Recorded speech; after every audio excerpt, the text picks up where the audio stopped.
नमस्कार दोस्तों, आप सभी लोग का स्वागत है अपने YouTube चैनल किशोर ऑनलाइन क्लासेस पर। मैं किशोर सर सासाराम रोहतास बिहार से। तो आज मैं आप लोग का लेकर आ चुका हूं क्लास 10th के हिस्ट्री का मैराथन। आप लोग एकदम आखिरी तक बने रहिएगा और ये रिकॉर्डेड वीडियो है और इसे एकदम एकांत में आप लोग बढ़िया से एकदम पूरे की पूरा वीडियो देखेंगे ताकि आप लोग का हिस्ट्री हो जाए कंप्लीट। ठीक है, तो स्टार्ट करते हैं। एकदम आखिरी तक एकदम चलेंगे हम लोग, पूरा का पूरा वन लेसन से लेकर ठीक है लास्ट लेसन तक रहेगा आप लोगों का हिस्ट्री। और सारे के सारे इसमें क्वेश्चन है इंपॉर्टेंट जो एग्जाम के लिए रहेंगे आपके लिए। ठीक है, वीवीआई प्रश्न इसमें। ठीक है, तो चलिए स्टार्ट करते हैं हिस्ट्री। और आप के सामने पहला क्वेश्चन जो है वो आ रहा है, ठीक है, कि राष्ट्रवाद क्या है। चलिए, तो अगर हम लोग बात करें राष्ट्रवाद की, तो राष्ट्रवाद कहते किसे हैं। सबसे पहले बात आती है कि राष्ट्रवाद कहते किसे हैं। तो देखिए, सबसे पहले एक वाद शब्द का मतलब होता है सोच। वाद शब्द का मतलब होता है सोच। ठीक है, सोच दिमाग में रखिएगा। वैसी सोच जिसमें अपने राष्ट्र का हित निहित हो, वैसी सोच जिसमें अपने राष्ट्र का हित निहित हो, उसे क्या कहते हैं। ठीक है, राष्ट्रवाद कहते हैं। मतलब क्या, जिसमें केवल अपने देश के बारे में सोचा जा रहा है। ठीक है, वैसी सोच को क्या कहेंगे हम लोग, राष्ट्रवाद कहेंगे। ठीक है, तो सिंपल ये याद रखना है कि राष्ट्रवाद क्या है, तो अपने राष्ट्र के प्रति सोच और लगाव की भावना के विकास को क्या कहते हैं हम लोग, राष्ट्रवाद कहते हैं। ठीक है, इसी तरह से आपसे पूछा जा सकता है कि परिवारवाद किसे कहते हैं भैया हम लोग, परिवारवाद। तो वैसी सोच, ठीक है, जिसे वाद लगा हुआ है, देखिए, वैसी सोच जिसमें सिर्फ अपने परिवार का हित निहित हो, सिर्फ अपने परिवार का हित निहित हो, अपने परिवार के बारे में अगर हम सोच रहे हैं तो इसका मतलब हम क्या कर रहे हैं, परिवारवाद कर रहे हैं। ठीक है, इसी तरह से हो सकता है क्या, जातिवाद। क्या हो सकता है, जातिवाद हो सकता है। अगर आपसे आ जाए एग्जाम में कि जातिवाद किसे कहते हैं, इसमें भी लगा है क्या भैया, देखिए, वाद। वाद का मतलब क्या, सोच। वैसी सोच जिसमें सिर्फ अपने जाति का हित निहित हो।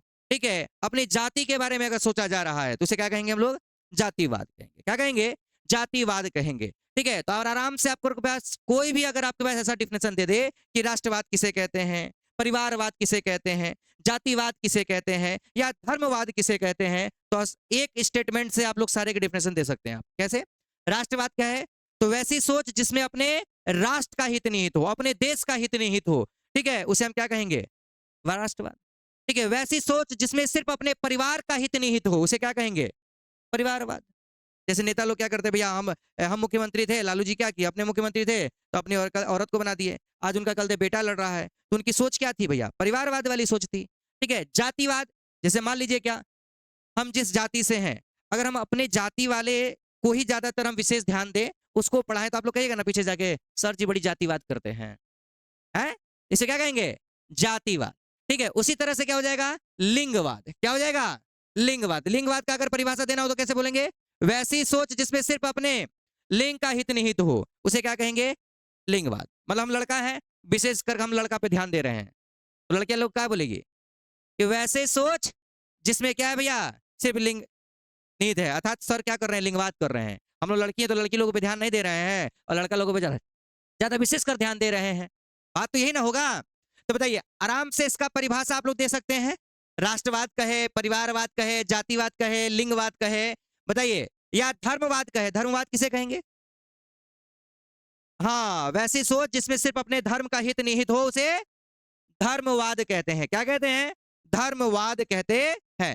ठीक है, मान लीजिए क्या भैया, हम हिंदू समाज से, ठीक है, हिंदू धर्म से, तो सिर्फ हम हिंदुओं के बारे में सोच रहे हैं। ठीक है, अब उसमें सिख समुदाय का लोग है, ठीक है, ईसाई धर्म कल्ट समुदाय का, मुस्लिम समुदाय का है, उसके बारे में नहीं सोचे, तो दूसरा धर्म वाला कहेगा ना, सर हिंदू है तो हिंदू वाला को ज्यादा ध्यान दे रहे हैं। अच्छा, धर्मवाद कर रहे हैं। क्या कर रहे हैं, धर्मवाद कर रहे हैं।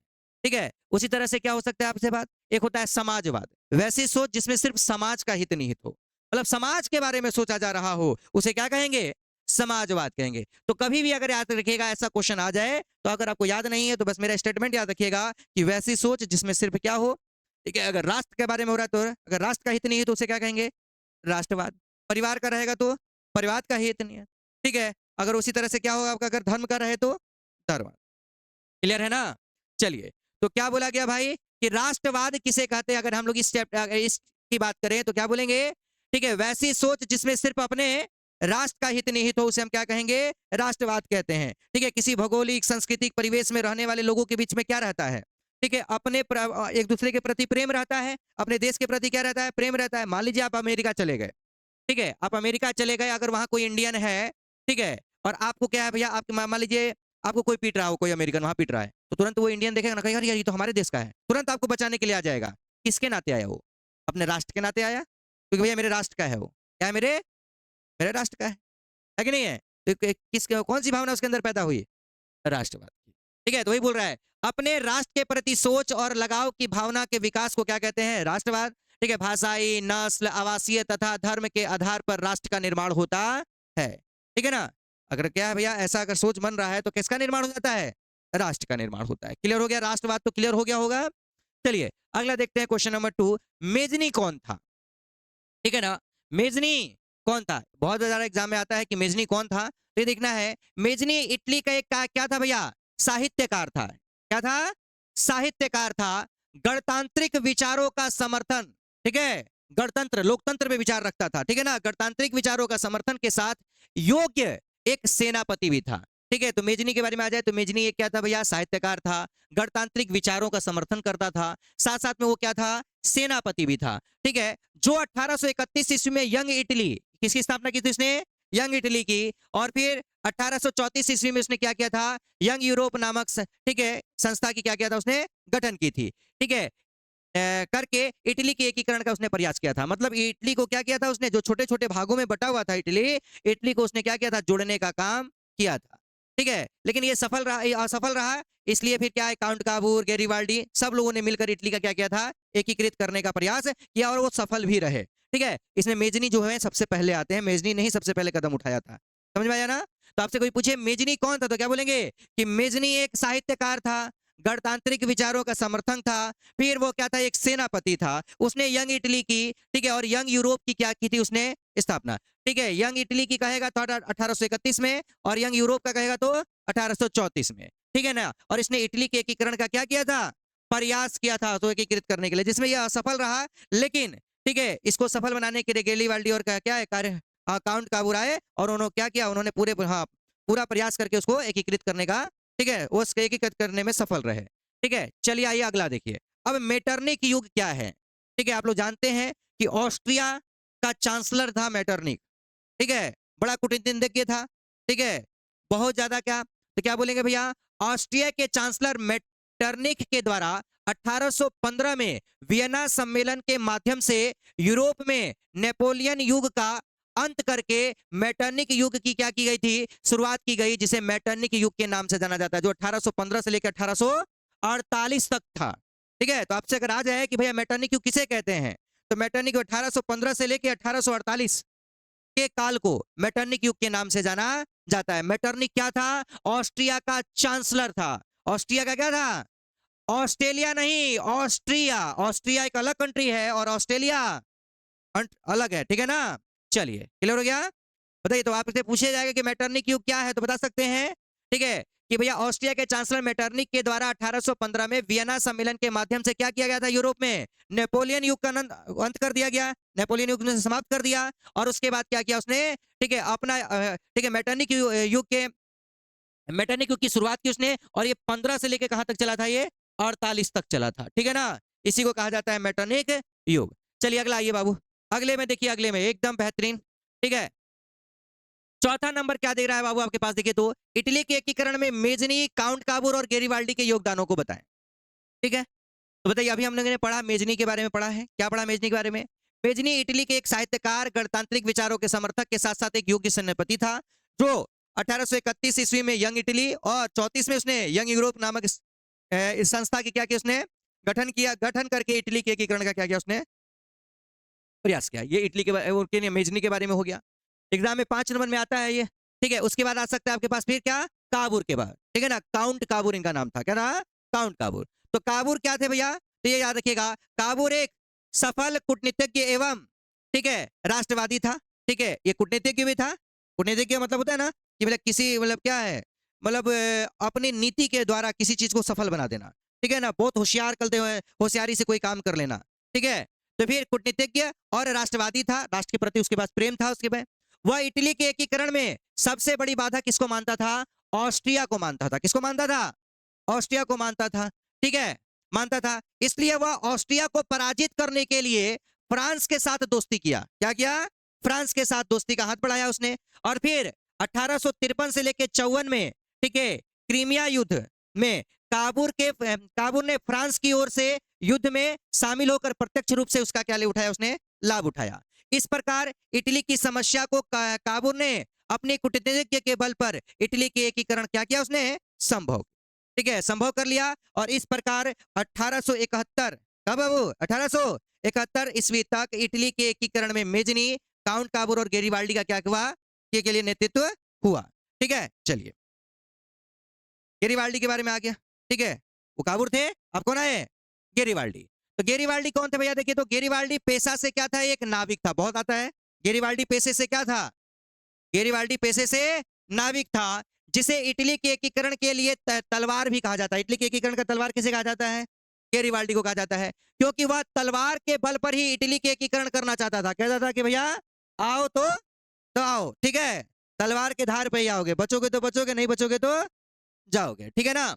इसलिए वह, ठीक है, सशस्त्र क्या भैया, सशस्त्र युवकों की एक टुकड़ी उसने क्या की थी, एक तैयार की थी। यंग इटली के सदस्यता ग्रहण की और क्रांतिकारी गतिविधियों ने, ठीक है, ठीक है, भाग लेकर वो सॉरी क्या भैया, ग्रहण की और क्रांतिकारी गतिविधियों ने, ठीक है, भाग लेकर विदेश चले गए। कहां लेकर चले गए, वो विदेश चले गए। फिर 1848 में वह फिर इटली आ गए, ठीक है ना। क्रांतिकारियों में उन्होंने क्या किया, भाग लिया, और फिर भैया उनको भागना पड़ा, क्योंकि भैया उनको छोड़ना भी कोई थोड़ी, ठीक है। फिर भाग कर वो विदेश चले गए, और 48 में वह फिर इटली वापस आकर इटली के एकीकरण के लिए उन्होंने क्या किया, युद्ध की शुरुआत की। और फिर दक्षिण इटली को जीतकर बिना किसी संधि के उन्होंने किसको दे दिया था भैया, बताइए, ये पूछता है, विक्टर एमुनल को दे दिया था उसने। किसको दे दिया था, विक्टर एमुनल को सौंप दिया, और एक साधारण किसान के भांति अपना जीवन व्यतीत करने लगा उन्होंने, ठीक है। और उन्होंने अंतिम समय किसके रूप में व्यतीत किया था, किसान के रूप में, ठीक है, जिसे त्याग और बलिदान की भावना को देखकर लाला लाजपत राय ने इनकी जीवनी लिखी थी। तो आता है, ठीक है, गेरिबाल्डी की जीवनी जो है भारत के किसने लिखी थी, भारत के कौन सा लेखक था, तो कौन थे भैया, लाला लाजपत राय, ठीक है ना। लाला लाजपत राय ने किसकी जीवनी लिखी थी, बताइए, गेरिबाल्डी की, ठीक है। क्योंकि भैया बताइए, उतना कूटनीति होने के बाद, उतना क्षेत्र जीतने के बाद, उसने सारा जीता हुआ क्षेत्र किसको दे दिया, ठीक है, विक्टर एमुनल को दे दिया, और अपना जीवन क्या किया, किसके रूप में व्यतीत किया, किसान के रूप में व्यतीत किया, ठीक है। अब बताइए, इतना अगर इतना मतलब बढ़िया व्यक्ति का जीवनी नहीं लिखाएगा तो किसका लिखाएगा, ठीक है। चलिए अब आया बाबू, क्या जर्मनी के एकीकरण की क्या बाधाएं थी, बताइए। जर्मनी भी वही आप लोग जानते हो कि कई छोटे छोटे भागों में बटा हुआ था। इसको भी एकीकृत करने के लिए भैया वहां के कुछ राष्ट्रवादी जो नेता लोग थे, उन लोगों ने क्या किया भैया, प्रयास किया। तो आता है भैया कि जर्मनी के एकीकरण की निम्नलिखित बाधाएं थी, ठीक है। क्या क्या बाधाएं थी भैया, जर्मनी में राष्ट्रवाद की भावना का अभाव था। जर्मनी के जो लोग थे, ठीक है, उन लोगों में राष्ट्रवादी भावनाएं बहुत कम थी। वो एक दूसरे से क्या थे भैया, ठीक है, कोई मतलब क्या देश में हो रहा है क्या नहीं हो रहा है, उन लोगों को फर्क ही नहीं था, ठीक है। देश के प्रति क्या था, कोई उनको प्रेम व्यवहार ही नहीं था, ठीक है, लोग बटे हुए थे। फिर जर्मनी पूरी तरह से विखंडित राज्य था, ठीक है, जिसमें 300 लगभग छोटे बड़े क्या थे भैया, राज्य थे। कितने भागों में बटा हुआ था, 300 भागों में बटा हुआ था, समझ जाइए, छोटे छोटे। अब भारत के बताइए 300 टुकड़े कर दिया जाए तो बताइए, समझ रहे हो ना, ठीक है। फिर जर्मनी में फिर राजनीतिक, सामाजिक, धार्मिक विषमताएं भी मौजूद, मतलब राजनीतिक तौर पे भी लोग ये अलग अलग थे, ठीक है, साथ साथ में सामाजिक तौर पे भी अलग अलग थे, धर्म के नाम पे भी क्या थे ये लोग, अलग अलग थे। और यहाँ पर क्या था भैया, ऑस्ट्रिया का हस्तक्षेप था, ठीक है। यहाँ पे ऑस्ट्रिया ने क्या किया था, अपना आधिपत्य जमा के रखा था। जैसे अंग्रेजों ने भारत पे गया था, उसी तरह से ऑस्ट्रिया ने भी कई जगह पे वहां पे क्या किया था, अपना आधिपत्य लगा के रखा था, है कि नहीं है। तो यही आपके पास ऑस्ट्रिया की बाधाएं। तो बताइए जर्मनी के एकीकरण की बाधाएं, ये सारी बाधाएं थी। कि लोगों को सबसे पहले उनमें क्या करना था, बताइए, सबसे पहले उन लोगों में क्या, राष्ट्रवादी भावना पैदा करना था, ठीक है। फिर वहां उनको क्या करना था भैया, जो भी विखंडित जो क्षेत्र थे उनको एकीकृत करने का काम करना था। लोगों को वहां पे कई राजाओं को तो मनाना पड़ता, ठीक है। फिर उसके बाद फिर क्या, जो ऑस्ट्रिया जैसे, फ्रांस जैसे लोगों को क्या करना था, वहां से भगाना था, ठीक है। इसलिए क्या किया गया था, पूरा का पूरा वहां पे प्रयास किया गया। कौन कहा था भैया, बताइए, कि जर्मनी के एकीकरण में बिस्मार्क ने, कौन था, बिस्मार्क। चलिए फिर आए बाबू कौन, ठीक है। फिर आपका आता है 1848 की फ्रांसीसी क्रांति, ठीक है। ये क्या कारण थे, 1848 में आप लोग जानते हो कि फ्रांसीसी क्रांति हुई थी। कहां हुआ, फ्रांस में। कहां हुआ था ये, फ्रांस में, ठीक है। तो इसमें क्या थे भैया आपके पास, देखिए 1848 की क्रांति के निम्नलिखित कारण थे। पहला कारण क्या था बाबू, देखिए आ जाइए, कि फ्रांस के शासक लुई फिलिप ने पूंजीवादी वर्ग के साथ क्या है, ठीक है, रहना क्या किया था, पसंद किया था, ठीक है, रहना पसंद किया था। यहाँ पे रहना होगा या रखिएगा, वर्ग के साथ रहना पसंद करता था। कौन था भैया बताइए? 1848 में लुई फिलिप। कौन थे? Louis Philippe. तो लुई फिलिप जो थे वो क्या थे? पूंजीपतियों के लिए साथ रहना पसंद करते थे। वहां उन्होंने क्या किया? जो भी आपके पास ग्रामीण क्षेत्र में थे, जो लोग थे, जो आपके उनके उनके ठीक है, क्षेत्र में जो भी आपके पास अमीर लोग थे, उनके साथ रहना, उन्हीं को ध्यान देना। ठीक है, जो अगर अन्य जो मजदूर वर्ग थे, किसान वर्ग थे, उन लोगों पे ध्यान ही नहीं दे रहा था, अपने प्रजा पे वो ध्यान ही नहीं दे रहे थे, जिसके चलते प्रजा क्या हो गई थी भैया? ठीक है, हाँ, नाखुश हो गई थी, वो लोग बेरोजगार हो गए थे, उन लोगों के पास कोई सुविधाएं नहीं थी, इसलिए वो नाखुश हो गए थे। दूसरा कारण क्या था भैया? फ्रांस की राजनीतिक दलों में क्या थे? दलों के संगठन का अभाव था। फ्रांस में क्या थे? राजनीतिक जो दल थे, उन लोगों का गठन ही नहीं था। ठीक है, सब अपने अपने मन का काम करते थे। ठीक है, कोई इससे उन लोगों को फर्क नहीं था कि भैया क्या चल रहा है देश में। फिर लुई फिलिप की नीति और जनता में उनके प्रति जो था वो असंतोष आ गया था इस सब को लेकर। फिर चौथा, सुधारवादी दल के नेता थियर्स 22 फरवरी 1848 को पेरिस में एक विशाल भोज का क्या किया? उन्होंने आयोजन किया था, जिसे फ्रांस का राजा लुई फिलिप ने क्या कर दिया था? रोक लगा दिया था, जिसके चलते वहां की जनता और भड़क गई। ठीक है ना, वहां की जनता क्या हुई थी? और भड़क गई थी, और जिसके चलते क्या हुआ? फिर ये 1848 की क्रांति क्या हुई थी? शुरू हुई थी। चलिए अगला भैया, इटली जर्मनी के एकीकरण में ऑस्ट्रिया की क्या भूमिका थी? आप लोग जानते हो कि ऑस्ट्रिया ही तो वो था, ठीक है, मेन जड़ था, जो इनको आजाद होने, ठीक है, उनको एकीकृत होने नहीं दे रहा था। ठीक है, तो इटली जर्मनी के एकीकरण ऑस्ट्रिया के की शर्त पर हुई। ठीक है, क्योंकि इटली और जर्मनी के प्रांतों पर ऑस्ट्रिया का अधिकार था। किसका अधिकार था? और ये इसको एकीकृत करना नहीं चाहता था। ठीक है, बीच में एक तो समझ जाइए क्या बना हुआ था? ये रोड़ा बना हुआ था। ठीक है, इसलिए ऑस्ट्रिया को, ठीक है, ऑस्ट्रिया को इटली और जर्मनी से बाहर करके ही दोनों देशों का एकीकरण करना क्या था? संभव था। ठीक है, इसलिए दोनों देशों ने क्या किया था? ऑस्ट्रिया को बाहर करके करने के लिए दूसरे देशों की क्या ली थी? सहायता ली थी। ठीक है, दूसरे देशों की क्या ली थी? तो बताइए, जर्मनी और बताइए इटली में कौन बाधा था सबसे पहले इसका एकीकरण करने का? बताइए। ऑस्ट्रिया, क्योंकि ये एकीकृत करना नहीं चाहता था, क्योंकि इसका आधिपत्य था, ये शासन करना चाह रहा था वहां पर। अब अंग्रेज थोड़ी भारत को छोड़ के जाना चाहते थे। ठीक है, चलिए आइए बाबू। अब बोल रहा है बाबू गेरिवाल्डी के कार्यों की चर्चा करें। ठीक है, गेरिवाल्डी अभी अपने पीछे पढ़ा भी हम लोगों ने। ठीक है, तो आता है गेरिवाल्डी के कार्यों की चर्चा, तो आराम से इसको पूछा जा सकता है, लिखा जा सकता है। ठीक है, चलिए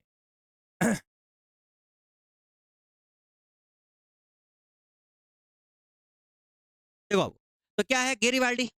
गेरिवाल्डी के कार्यों की चर्चा करें या इटली के एकीकरण में गेरिवाल्डी के योगदानों को बताएं।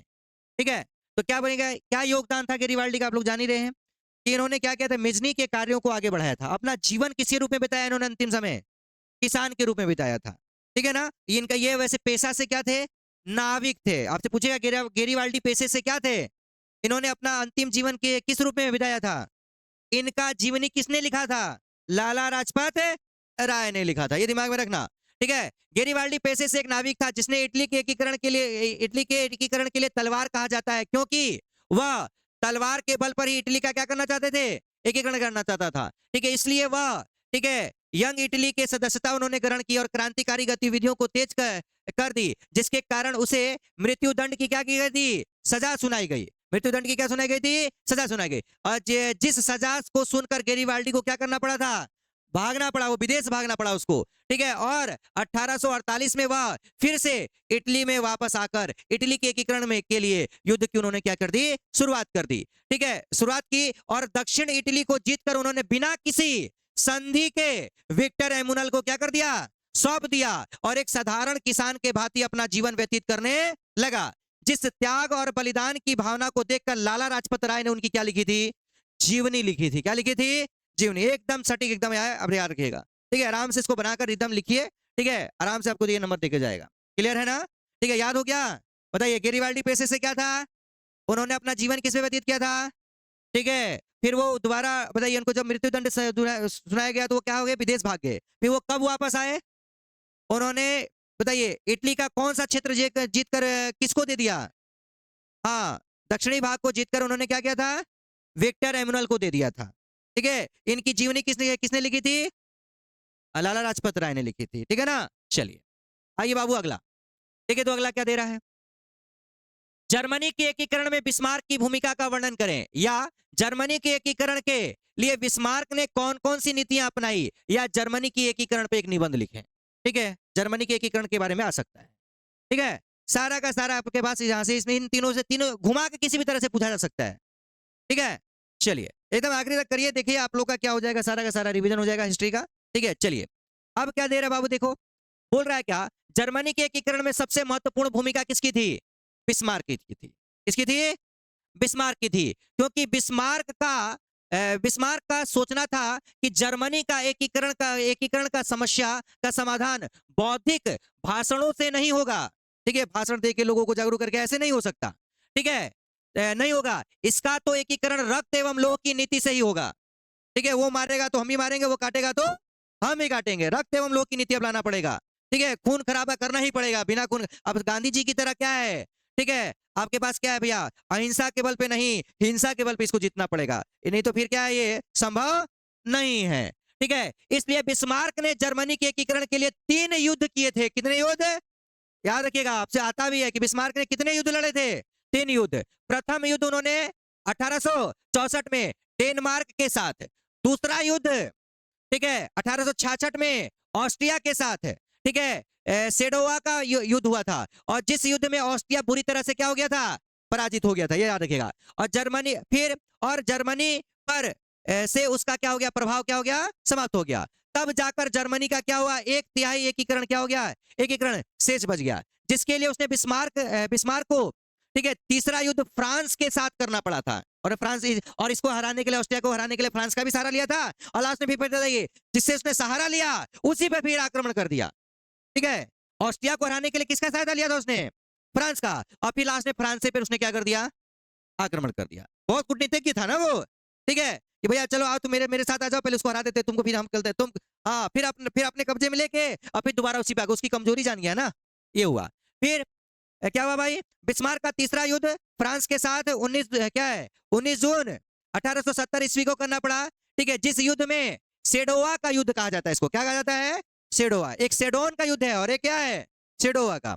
ठीक है, जिस युद्ध में फ्रांस की क्या हो गई थी, पूरी तरह हार हो गई, और 10 मई 1831 को फ्रैंकफर्ट की क्या हुई थी, संधि। ये भी आता है ऑब्जेक्टिव में कि कब हुई थी संधि, तो 1871 संधि के द्वारा दोनों राज्यों के बीच क्या हुई, शांति स्थापित हुई। तब जाकर 1871 में जर्मनी का एकीकरण क्या हो गया, पूरा हुआ, और सेडोन के युद्ध में ही एक महाशक्ति का पतन पर दूसरी यूरोपीय महाशक्ति क्या हो गई, जर्मनी का जन्म हुआ। अर्थात फ्रांस क्या हुआ, फ्रांस आप लोग जानते हो कि वो महाशक्ति के रूप में था यूरोप में। ठीक है, कहा जाता था क्या कि भैया यूरोप में चलते भैया फ्रांस को सर्दी लगती है तो पूरा यूरोप छिकता है। ठीक है ना, क्या, जब फ्रांस को सर्दी लगती है तो पूरा यूरोप छिकता है, ये कहा जाता था, क्योंकि ये पूरा महाशक्ति था वहां का, पूरा यूरोप का। ठीक है, और इसी युद्ध के बाद क्या हुआ, फ्रांस का पतन हो गया, और वहां एक महाशक्ति के रूप में कौन उभरा, बताइए, जर्मनी उभरा। कौन आया, जर्मनी आया। ठीक है ना, चलिए आइए बाबू अगला, अब आ गया पूंजीवाद। देखिए इसका परिभाषा अगर मैंने जैसे बताया वैसे कैसे बताएंगे, वैसी सोच जिसमें क्या है, पूंजी का हित निहित हो। किसका हित निहित हो, उसे क्या कहेंगे, पूंजीवाद कहेंगे। ठीक है, अब आइए देखिए, तो पूंजीवाद एक ऐसी, ठीक है, राजनीतिक आर्थिक व्यवस्था है जिसमें निजी संपत्ति एवं निजी लाभ की अवधारणा को मान्यता दी जाती है। ठीक है, निजी लाभ को, ठीक है, हम अपने संपत्ति को लाभ देंगे। ठीक है, हम अपना कंपनी का चालू करेंगे, हम दूसरे पे क्यों काम करेंगे। ठीक है, अपने पैसे को ज्यादा विशेष महत्व देकर हम क्या करेंगे, अपने आर्थिक राजनीतिक जो भी चीजें सामाजिक क्षेत्र पे हम क्या करेंगे, अपना रोजगार, अपना व्यवसाय, अपना आर्थिक, ठीक है, का वृद्धि करेंगे, आर्थिक वृद्धि करेंगे। ठीक है, चलिए, तो उसे हम क्या कहेंगे, पूंजीवाद कहेंगे। अथवा पूंजी जिस क्रांति के द्वारा राष्ट्र में क्या हुआ भैया, आर्थिक सुधार के प्रयास किए जाते हैं, उसे क्या कहा जाता है। ठीक है, मतलब पूंजीवाद जिस क्रांति के द्वारा राष्ट्र में आर्थिक सुधार के प्रयास किए जाते हैं, भैया पैसे के बल पे ही करोगे ना, तो ये सोच कैसी होगी, पूंजीवाद। लोगों से पैसा लेकर कल लोग पैसे का, लोगों को क्या, या तो सरकार क्या करे कि अपने देश का विकास करना है तो सरकार के सबको फंडिंग करे, सबको पैसा दे, सरकार के पास है तो, और जब पैसा दिया जाएगा तो क्या होगा उसका, ठीक है, सब लोग अपना अपना कल क्षेत्र को विकास करेंगे तो देश में क्या होगा, ठीक है, रोजगार के साधन बढ़ेंगे, कंपनियां खुलने लगेंगी। ठीक है, जब सरकार के पास पैसा रहेगा तभी ना। जैसे अमेरिका है, तो अमेरिका क्या करता है, ठीक है, जैसे 12th क्लास में वहां बच्चे अगर पास हो गए, अगर किसी का पढ़ने का मन नहीं है तो सरकार उनको क्या कहती है ना, उनको फंडिंग करती है, कहती है तुमको क्या करना है, हम 3 साल तक 4 साल तक तुम्हारी मदद करेंगे, तुमको पैसा देगा उल्टा, और तुम स्टेबल हो गए तो अच्छा बात है, और नहीं हुए तो फिर क्या करना पड़ेगा? फिर अब आपको अपने अपने बल पे करना पड़ेगा। सरकार भी फिर ध्यान देने की नहीं, लेकिन सरकार के पास पैसा दे रही है कि नहीं दे रही है आपको करने के लिए? ठीक है, तो किसके बल पे कर रही है? पूंजी के बल पे ना। तो इसका मतलब वो कैसी सोच है उसकी? पूंजीवादी। ठीक है, लोगों को अगर हम पूंजीपति बनाएंगे, जब उसको पैसा वाला बनाएंगे, तभी ना वो रोजगार का साधन ढूंढेगा, और वो यंग है तो मदद करता है वो। ठीक है, ये चीजें। तो वैसी सोच जिसमें क्या हो जाए, पूंजी का हित नहीं तो, या पूंजीवाद एक ऐसी राजनीतिक आर्थिक व्यवस्था है जिसमें निजी संपत्ति एवं निजी लाभ की अवधारणा को क्या दी जाती है? मान्यता। जैसे क्या किया जाए, आप लोग जानते हो कि अमेरिका में कैसा अर्थव्यवस्था है? पूंजीवादी अर्थव्यवस्था है। वहां पे हर चीज प्राइवेट, सब लोग क्या है भैया, तुम अपने अपने मन से करो। स्कूल भी प्राइवेट खोलो, ठीक है, हॉस्पिटल प्राइवेट खोलो, ठीक है, गाड़ियां प्राइवेट चल रही हैं, लोग अपने तरीके से इसको चालू करेंगे और मेहनत करेंगे तो क्या होगा? वो ज्यादा विकसित होगा। अब सरकार क्या रहेगा भैया, अरे सैलरी आई ना रहा है, चुपचाप बैठ जाएगा, जैसे इंडिया में है। ठीक है, लेकिन अगर प्राइवेट रहेगा, प्राइवेट कंपनी में जाएगा, बताइए आपको कोई बैठने देगा? प्राइवेट स्कूल में कोई टीचर बैठने देगा? कोई नहीं बैठने देता है, लेकिन सरकारी में बैठा हुआ है, कोई पता नहीं, उससे कोई मतलब नहीं है। इसीलिए वो पूंजीवादी पर विशेष ध्यान दिया जाता है। ठीक है, प्राइवेट चीजों पे ज्यादा ध्यान दिया जाता है, इसी को प्राइवेटाइजेशन कहते हैं ना। चलिए, अब रेल वाला है, देखिए बहुत सारे प्राइवेट हो गए, तो लोग उसमें जाएंगे। जैसे सफाई कर्मचारी पहले थे, पहले जैसे देखिए रेलवे स्टेशन पे कभी इतना गंदगी रहता था कि पूछिए मत। आज सारा का सारा उसने क्या कर दिया? ठेका पे दे दिया। ठीक है, पूंजीपतियों को किसी को दे दिया, उसने ले लिया, साल भर के लिए ले लिया, 2 साल के लिए ले लिया। अब वो क्या है, कोई जिसको दे दिया वो अपने तरीके से वो सफाई करा रहा है। और बताइए आज उसका अगर आप वो आया गाड़ी में, सफाई नहीं किए, कहेगा कि कल से मत आना, अपना पेमेंट लो जाओ। लेकिन सरकारी में ऐसा नहीं ना था, वो देखने ही नहीं आते थे लोग। ठीक है, जांचे पड़ताल नहीं होता था, और देखने भी क्या आएगा, वो भी पैसा ले रहा है, सर इतना मेरा सैलरी है ना, 2,000 रुपये आप ही रख लीजिए, 8,000 दीजिएगा ना। ठीक है, जाकर दूसरी जगह काम कर रहा है वो, इसी से उठा रहा है, सफाई नहीं हो रहा है, तो सब उसमें घुसखोरी वाला काम हो जाएगा। लेकिन प्राइवेट में ऐसा नहीं होगा, इसीलिए प्राइवेटाइजेशन चीज पे ना सरकार लोग ज्यादा ध्यान देता है कि प्राइवेट रहेगा तो अच्छा रहेगा। ठीक है, चलिए अगला देखिए बाबू। ठीक है, अगला था खूनी रविवार। क्या था? खूनी रविवार। ये कहाँ हुआ था खूनी रविवार? में बता दूं आपको, रूस में हुआ था। कहाँ हुआ था? रूस। क्या हुआ था मैं बता दूं आपको कि ये 1905 की घटना है। कितनी घटना है? कि जर्मनी आपको जापान में और रूस में युद्ध हुआ था। और जापान जानते हो कि ये क्या है? एशिया का एक छोटा सा कहते हैं कंट्री है। ठीक है, भारत का एक पड़ोसी है ना। अभी जापान से क्या हो गया था? ये हार गया था। ठीक है, क्या हो गया था? ये हार गया था। अब बताइए अमेरिका, आपके पास रूस कितना बड़ा, ठीक है, सबसे बड़ा कंट्री कहा जाता है क्षेत्रफल में तो एकदम। ठीक है, और वो रूस जो है वो किससे हार गया? जापान से हार गया। अब बताइए हमारा देश जो है अब क्या है भैया, वो बांग्लादेश से हार जाए, कितनी हम लोग का भैया आक्रोशित सरकार पे होंगे कि नहीं होंगे? ये बताइए। हैं, जाके श्रीलंका से हार जाए हम, पाकिस्तान से हार जाए हम, तो भैया आक्रोशित होगा कि नहीं होगा हमारा? और वही बात हुआ था कहाँ? रूस में। कहाँ हुआ था? रूस में। रूस में क्या हुआ कि 9 जनवरी 1905 का दिन था। ठीक है, वो रविवार के दिन रूस के मजदूरों ने अपने बीवी बच्चों के साथ एक विशाल जुलूस निकाला। ठीक है, छोटे भगवान हमें रोटी दो, छोटे भगवान हमें रोटी दो का नारा लगाते हुए एक प्रार्थना पत्र देने के लिए वो जार के सेंट पीटर्सबर्ग स्थित महल की ओर बढ़े थे। जार का मतलब होता है क्या? राजा। राजा के महल की ओर पहुंच रहे थे वो। ठीक है, पहुंचे पहुंच रहे थे, तभी जार के कहने पर जार की सेना ने उन निहत्थे मजदूरों पर क्या कर दिया था? जैसे भैया हमारे अमृतसर में हुआ था। ठीक है, जनरल डायर ने क्या किया, आके 100 से अधिक सैनिकों के साथ आकर मेन गेट पे रहकर वहां पर जितने भी आपके पास क्या थे, वहां पे आंदोलनकारी थे, क्रांतिकारी लोग थे वहां पर, सभा में भाग लिए थे, जो सभी लोगों पे, निहत्थे लोगों पे उन्होंने गोली चला दिया था। ठीक है, आज मेरे जिसमें कितने लोग मारे गए थे। बस उसी तरह से तो यहाँ पर हुआ, राजा ने कहा कि मार दो, लगता है कि ये लोग हमारी हत्या करने आ रहा है। अब सब पे उन लोगों ने क्या किया, सैनिकों ने अंधाधुंध गोलियां चला दी। क्या करा दी? गोलियां चला दी, जिसमें 1,000 से अधिक मजदूर क्या हो गए थे? मारे गए, और अनेक मजदूर क्या हो गए थे? घायल हो गए। उसी घटना को खूनी रविवार या लाल रविवार के नाम से जाना जाता है। ठीक है, और ये घटना क्यों हुई थी तो मैंने बता ही दिया। ये घटना क्यों हुई थी कि भैया आपके पास रूस जो है वो, ठीक है, एशिया के छोटे से देश जापान से हार गया था। ठीक है, ज्यादातर पैसे इसमें क्या हो गए थे? बर्बाद हो गए थे, लोग बेरोजगार हो गए थे। ठीक है, लोग भुखमरी से मर रहे थे। इसीलिए जो मजदूर किसान लोग थे वो लोग किसके पास जा रहे थे? एक प्रार्थना पत्र लेकर। हाँ, कि छोटे भगवान, क्योंकि इसको राजा को भगवान कहा जाता था वहां पर। ठीक है, तो भैया छोटे भगवान हमें क्या दो? रोटी दो का ये नारा लगाते थे। और उसने क्या सोचा? लग रहा है कि भैया ये हमारी हत्या करने आ रहा है लोग, और उसने क्या किया जार ने? ठीक है, सब सैनिकों को आदेश दे दिया कि इन लोगों को मार दो, और सब पे क्या कर दिया उन्होंने? गोलियां चला दी। और इस दिन कितना तारीख था भैया? 9 जनवरी 1900 और ये कौन सा दिन था? रविवार का दिन था। इसीलिए इसे रविवार के नाम से जाना, क्या खूनी रविवार के नाम से जाना, क्योंकि भैया खून की नदियां बह गई ना, हजार लोग मर गए, बताओ, लहूलुहान हो गया लोग सब। इसीलिए इसको क्या कहा गया? खूनी रविवार। क्या कहा गया? खूनी रविवार। क्लियर हो गया? आगे बढ़े, चलिए। देखिए बाबू, सर्वहारा वर्ग किसे कहते हैं? एकदम इंपोर्टेंट है सारे प्रश्न। सर्वहारा किसे कहेंगे? देखो, सभी तरह से हारा हुआ, सभी तरह से हारा हुआ कौन सा वर्ग होता है? जो मजदूर हो गया, किसान हो गए, यही सब ना होंगे भाई, बताइए। ठीक है, जो कि मजदूर लोग हैं, किसान जो गरीब हैं, ठीक है, वही लोग ना सभी सभी तरह से हारे रहेंगे। बच्चे को सही से पढ़ा नहीं पाएंगे, सही से इलाज नहीं करा पाएंगे, सही से उनका भोजन नहीं हो पाएगा। इसका मतलब वो क्या है? सभी तरह से हारे हुए हैं। सभी तरह से क्या है? तो समाज का वैसा वर्ग जिसमें किसान, मजदूर एवं आम गरीब लोग शामिल होते हैं, उसे क्या कहा जाता है? सर्वहारा वर्ग कहा जाता है। क्लियर हो गया? चलिए, क्लास ले रहे हैं। चलिए, हो गया ना? सर्वहारा वर्ग कहते हैं। हो गया ना? चलिए, आइए। कौन है बाबू? ठीक है, यहाँ पर आप, ठीक है, अक्टूबर क्रांति या बोल्शेविक क्रांति या नवंबर की क्रांति क्या है? आप लोग जानते हो कि आपके पास ये भी रूस की घटना है, ठीक है, लेनिन के द्वारा इसकी वकालत संपादित किया गया था, ठीक है।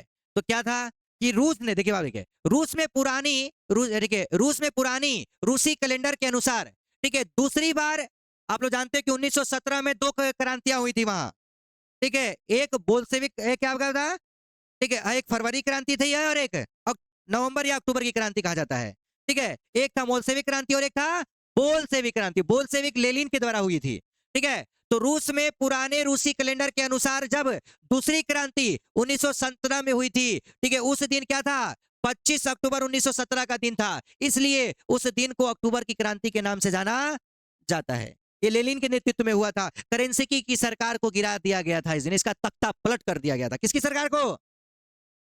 और जो फरवरी क्रांति हुई थी वो जार निकोलस द्वितीय के खिलाफ, ठीक है, किसने किया था? करेंसिकी ने किया था।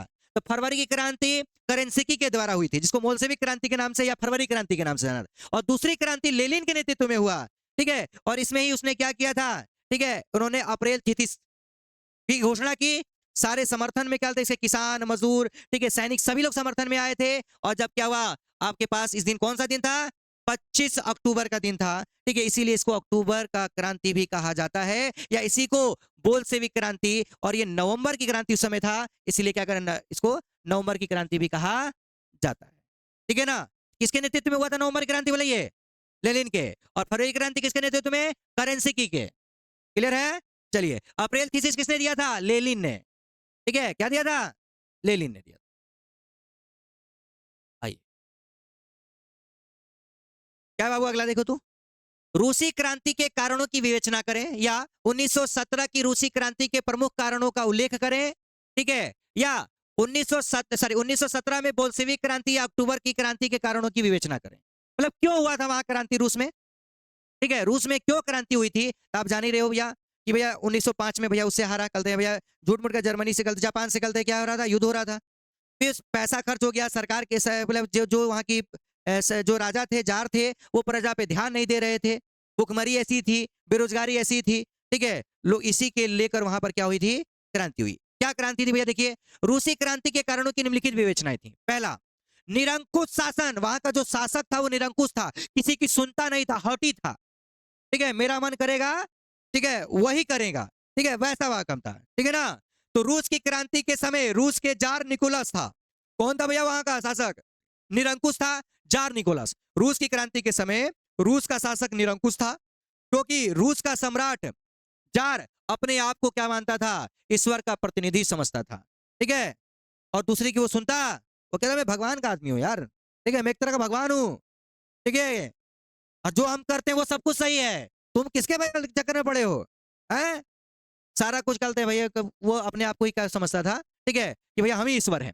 दूसरा, अत्याचारी शासन, वो अत्याचारी था, ठीक है, कोई इसके बाद कंप्लेन लेके भी आता तो उसी को उल्टा कर दे, फांसी दे देता, उसी को उल्टा मरवा देता। अब बताइए, एक प्रार्थना पत्र 1905 में लेकर आया लोग, ठीक है, सभी मजदूर लेके आ रहे थे, वो सोचा कि मेरा ही हत्या करने के लिए आ रहे हैं, उन लोगों पे गोली चलवा दिया उसने। तो भैया अत्याचारी था कि नहीं था? बताइए। रूसी क्रांति से पहले रूस में जार निकोलस द्वितीय का शासक था, जो अत्यधिक क्या था बाबू? अत्याचारी था। फिर राजनीतिक दलों का उदय, और वहां पर क्या होने लगे, इसके बाद राजनीतिक दल बनने लगे, लोगों का संगठन बनने लगा। राजनीतिक दल जानते हो ना, वैसी सोच जिसमें सभी लोग का एक सोच हो, ठीक है, जो शासन के प्रति क्या रहता हो, उनकी सोच रहता हो कि शासन को हत्या कर, वहां पे क्या करना है उसको, अपना शासन लाना है, और यहाँ की प्रजा जिससे क्या रहे, खुश रहे। वो प्रजा को खुश रखने के लिए, शासन करने के लिए, देश को की क्या भैया, राजनीतिक व्यवस्था को सुधारने के लिए वो कार्य करते हैं। ठीक है, तो राजनीतिक दलों का उदय होने लगा, अर्थात 19वीं शताब्दी में अनेक राजनीतिक दलों का उदय हुआ रूस में। ठीक है, जिसमें से बोल्शेविक दल के नेता लेनिन था। कौन था? लेनिन। जिसके नेतृत्व में क्या हुआ था, 1917 में रूसी की क्रांति शुरू हुई थी, जिसको अक्टूबर की क्रांति कहा जाता है। और एक और था मोलशेविक दल। ठीक है, वो किसका दल था? ठीक है, वो करेंसिकी का था। किसका था? उसने फरवरी की क्रांति की थी। उसने कौन सी क्रांति की थी? फरवरी की। और इसने कौन सी की थी? अक्टूबर की क्रांति। ठीक है ना? आइए अगला देखते हैं बाबू। अगला फिर इसमें क्या था, फिर राजनीतिक स्वतंत्रता का अभाव था। मतलब रूस में जारशाही के अंतर्गत जनता को किसी भी प्रकार का क्या था, राजनीतिक अधिकार नहीं था। वो राजा के खिलाफ कुछ बोल नहीं सकता है। ठीक है, वो अपने मर्जी से कुछ संगठन कलते बना नहीं सकते हैं। मतलब इस चीजों पे था, क्या था, रोक था, जिसे रूस की जनता क्या थी, असंतुष्ट थी। मतलब हम अपनी बातों को नहीं रख सकते हैं, हम संगठन नहीं बना सकते, तुम्हारा विरोध नहीं कर सकते हैं, तो वैसी सरकार किस काम की? ठीक है, अब क्या मोदी जी कह दें कि भैया हमारे खिलाफ कोई कल आवाज नहीं उठाएगा, हमारे खिलाफ कोई विरोध नहीं करेगा, कोई कल आंदोलन नहीं होगा, कोई रैलियां नहीं होंगी, ठीक है, कोई कल आपके पास भारत बंदी करके विरोध नहीं करेगा, तो बताइए हम अपनी बातों को सरकार तक कैसे पहुंचाएंगे? कौन करेंगे? क्या कि मोदी जी वही काम करा दीजिए? है, यही नजरिया होता है। ठीक है, दूसरा, दुर्बल आर्थिक स्थिति थी। मतलब वहां की आर्थिक व्यवस्थाएं जो कि क्या हो गई थी, चरमरा गई थी, क्योंकि भैया इस पे प्रजा ध्यान ही नहीं दे रहे। मतलब प्रजा कह रहे आपको, वहां का जो जार था, वो राजा जो था, सम्राट था, वो ध्यान ही नहीं दे रहा था। ठीक है, रूस की क्रांति के समय रूस की आर्थिक स्थिति क्या थी भैया? दयनीय थी, मतलब दयनीय। ठीक है, लोग उस पर कलते हुए तरस खा जाए वैसी स्थिति थी। ठीक है, जिसके कारण किसान और मजदूर की स्थिति क्या हो गई थी? दयनीय हो गई थी। ठीक है, फिर धार्मिक स्वतंत्रता की कमी थी। ठीक है, वहां पर धर्म की भी पाबंदियां लगाई गई थी कि मैं इस धर्म को मानना है, इस धर्म के अनुसार चलना है। ठीक है, रूस में आम लोगों को अपनी इच्छा अनुसार पूजा अर्चना करने का अधिकार नहीं था। एक ये भी इसकी बहुत बड़ी समस्या थी। ठीक है,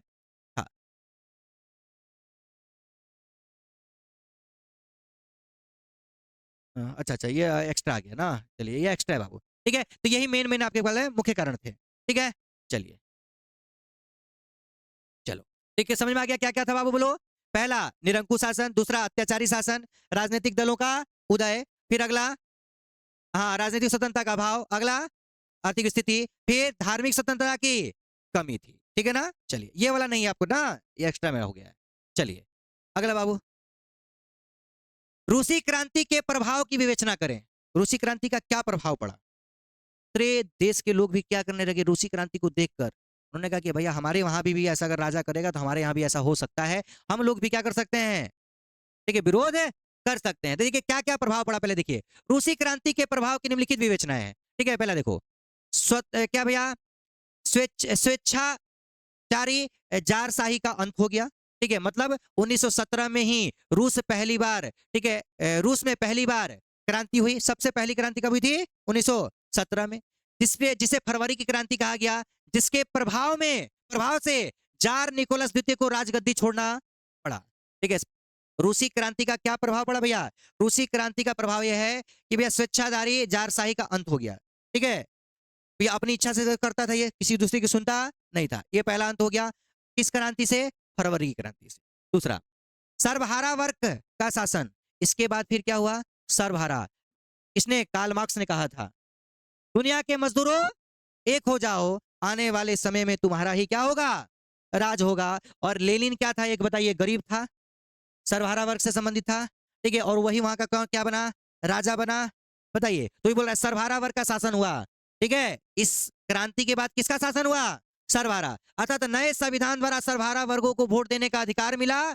तो तो रूस की सर्वहारा वर्ग का क्या हुआ भैया? वहां पर शासन कायम हो गया। फिर साम्यवादी शासन की स्थापना हुई रूस के नेतृत्व, सॉरी, लेनिन के नेतृत्व में रूस में। ठीक है, अर्थात समाज के लिए कोई भी कार्य होगा, समाज के लिए होगा। और ऐसा बताइए, ऐसी व्यवस्था कौन लेके आया था? ये लेनिन लेके आया था। कौन लेके आया था? लेनिन। तो रूसी क्रांति के द्वारा रूस में साम्यवादी शासन की स्थापना हुई। फिर नई प्रशासनिक व्यवस्था की स्थापना हो गई वहां पर। ठीक है, रूसी क्रांति के बाद रूस में किसान मजदूर के हितों की सुरक्षा के लिए नई प्रशासनिक व्यवस्था बनाई गई।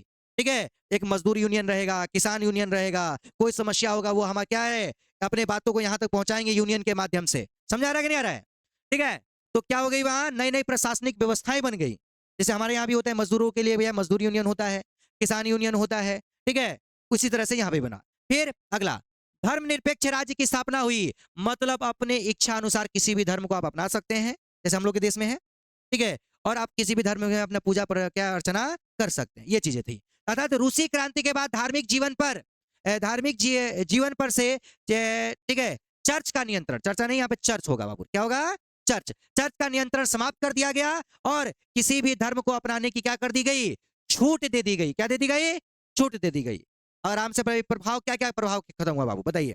पहला तो ठीक है धर्मनिरपेक्ष राज्य की स्थापना हो गई, फिर नई प्रशासनिक व्यवस्थाओं की स्थापना हो गई, फिर उसके बाद क्या हुआ वहां पे साम्यवादी शासन व्यवस्था स्थापना हुई, सर्वहारा वर्ग के हाथों में क्या आ गई, शासन आ गया, और जो आपके पास जो निरंकुश था, ठीक है जार, उसका क्या हो गया, ठीक है निरंकुश जार का अंत, ये भी लिख सकते हो आप लोग, निरंकुश जार का क्या हो गया, अंत हो गया। चलिए, कार्ल मार्क्स की जीवनी। ठीक है, कार्ल मार्क्स कौन था पता है? ठीक है, कार्ल मार्क्स की जीवनी के बारे में कि कार्ल मार्क्स ने ही कहा था कि दुनिया के मजदूरों क्या हो जाओ। इन्होंने, ये एक यूटोपियन नहीं थे, आप लोगों को पता है कि कार्ल मार्क्स जो थे, जिन्होंने, देखो यूटोपियन किसको कहा जाता है, अर्थात वैसे लोग, ठीक है देखिए बात बता, यूटोपियन उसे कहा जाता है कि वैसे जो ना आपको सपना दिखाए, आपको कहे कि ये ऐसा हो जाएगा, तुम ऐसा करोगे तो ये हो जाएगा। ठीक है, मैं कहूँ ना कि भैया आप 12 घंटा पढ़िएगा तो आप ही बिहार टॉपर आइएगा। ठीक है, और मान लीजिए आप 12 घंटा पढ़े और नहीं आया तो कहिए ना कि सर सर ना केवल स्वप्नदर्शी थे, केवल सपना दिखाए। ठीक है, हुई भी नहीं किया। बस में आ रहा है कि नहीं आ रहा है? ठीक है, मतलब क्या केवल सपना देख रही है। जैसे मैंने आपको बताया था कि एक बुढ़िया थी, ठीक है वो अंडा बेचती थी। क्या बेचती थी? तो एक दिन वो अंडा बेच रही थी, ठीक है टोकरी में अंडा ली थी और लेके जा रही थी, और क्या देख रही थी, सपना देख रही थी, आज अंडा बेचेंगे, कुछ पैसा कमा लेंगे, तो बकरी खरीदेंगे। ठीक है, फिर कल देखो ढेर सारी बकरी हो जाएगी, तो फिर उसको बेचेंगे, तो फिर क्या हो जाएगा, गाय खरीदेंगे। ठीक है, गाय खरीदेंगे, गाय खरीदेंगे, दूध होगा, दूध को बेचेंगे। ठीक है, ढेर सारा पैसा हो जाएगा। ठीक है, तो ये सब कमवा छोड़ देंगे। अब टोकरी पकड़ के क्या हो गई, अंडा फेंक दी, जब पटक दी साहब, ये कमवा क्या करेंगे, छोड़ देंगे। तो बताइए उसका सपना का अधूरा ही रह गया कि नहीं रह गया? जब अंडे सब फूट गया तो वो बेचेगी कैसे, कि वो पैसा कमाएगी कैसे, कि बकरी खरीदेगी कैसे? इसका मतलब क्या थी, केवल स्वप्नदर्शी, केवल सपना देख रही थी। ठीक है, तो उसी तरह से क्या थे आपके पास, बहुत सारे स्वप्नदर्शी लोग थे। ठीक है, जिसमें आपके लिए रूई, कल के आपके पास लुई ब्ला थे, स्वप्नदर्शी थे। हाँ, सेंट साइमन थे, रॉबर्ट ब्राउन थे, ये सब क्या थे, स्वप्नदर्शी थे, सपना दिखाए। लेकिन कार्ल मार्क्स नहीं थे। कार्ल मार्क्स ने क्या कहा कि दुनिया के मजदूर एक हो जाओ, एक हो जाओगे। ठीक है, तो एक दिन ऐसा समय आएगा कि जो राजा है, जो तुम पे निरंकुश जो राजा है, इन लोग का अंत हो जाएगा और तुम्हारा शासन हो जाएगा। तुम्हारा क्या हो जाएगा? ठीक है, क्योंकि भैया जो भी आपके पास है वो कौन कौन किस पे कटा रहा है, बात करो मारे लगेंगे हम। दूर दूर बैठो पहले, पढ़ा रहे हैं यहाँ पर, कल तो बतिया रहे हो, अपने समझ में नहीं आता है, भेज देंगे घर एकदम। हम पागल हैं, दोबारा पढ़ा रहे हैं यहाँ पर। पढ़ लोगे बढ़िया से, 5 नंबर पढ़ जाएगा तो तुम्हारा काम करेगा कि मेरा काम करेगा? बोरिंग लग रहा है तो चल जाओ उठ के।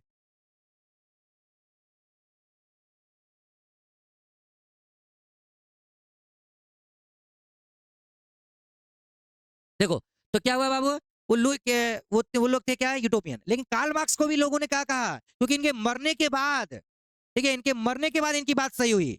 इन्होंने कहा कि ना कि देश में क्या एक ऐसा समय आएगा जिसमें क्या होंगे, मतलब देश देश की जो सत्ता संभालेगा वो कौन संभालेगा, मजदूर लोग संभालेगा, किसान लोग संभालेगा। इन लोग, ये जैसा मान लीजिए हम लोग इनकी बातें, हम अपने यहाँ चाय बेचने वाला देखिए, बताइए ना मोदी जी, वो भी चाय बेचने वाले हैं कि नहीं है, सरबारा वर्ग से आए कि नहीं आए?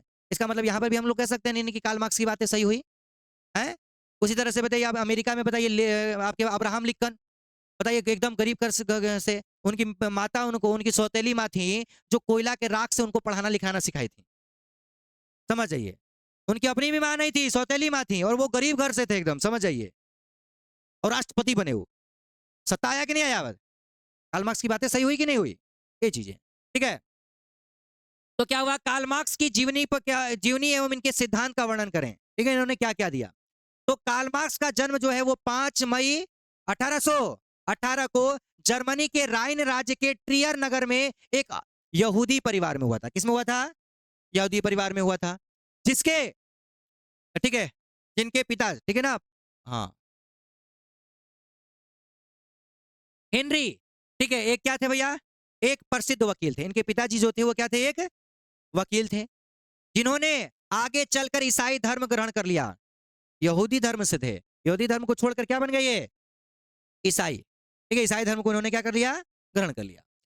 ठीक है, मार्क्स, ठीक है, कार्ल मार्क्स ने बोन विश्वविद्यालय से क्या था, विधि की शिक्षा ग्रहण की थी, वकीली की, कह रहा है। ठीक है, अभी 1836 में वो कहां चले गए, बर्लिन विश्वविद्यालय चले गए, जहां उनके जीवन का एक नया मोड़ आया। ठीक है, और 1843 में, ठीक है, उसने अपने बचपन के मित्र जेनी से विवाह कर लिया।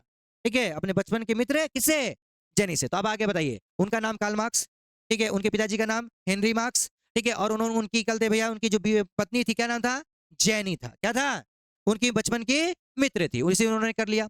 जिसके बाद, ठीक है, उन्होंने राजनीतिक एवं सामाजिक इतिहास पर मोटेस्क्यू तथा रूसों के विचारों को ग्रहण किया। मोटेस्क्यू की किताबें पढ़ी उन्होंने, रूसों की किताबें पढ़ी उन्होंने। ठीक है, उससे वो क्या हुआ, वो अध्ययन किया तो उनको बहुत ज्यादा क्या हुआ भैया, राजनीतिक चीजों पे उनको, उनका ललक बढ़ गया। ठीक है, और कार्ल मार्क्स ने, ठीक है, एंगल्स के साथ, उनका एक दोस्त था, ठीक है, के साथ मिलकर उन्होंने 1848 ईस्वी में क्या किया था, साम्यवादी घोषणा पत्र प्रकाशित किया।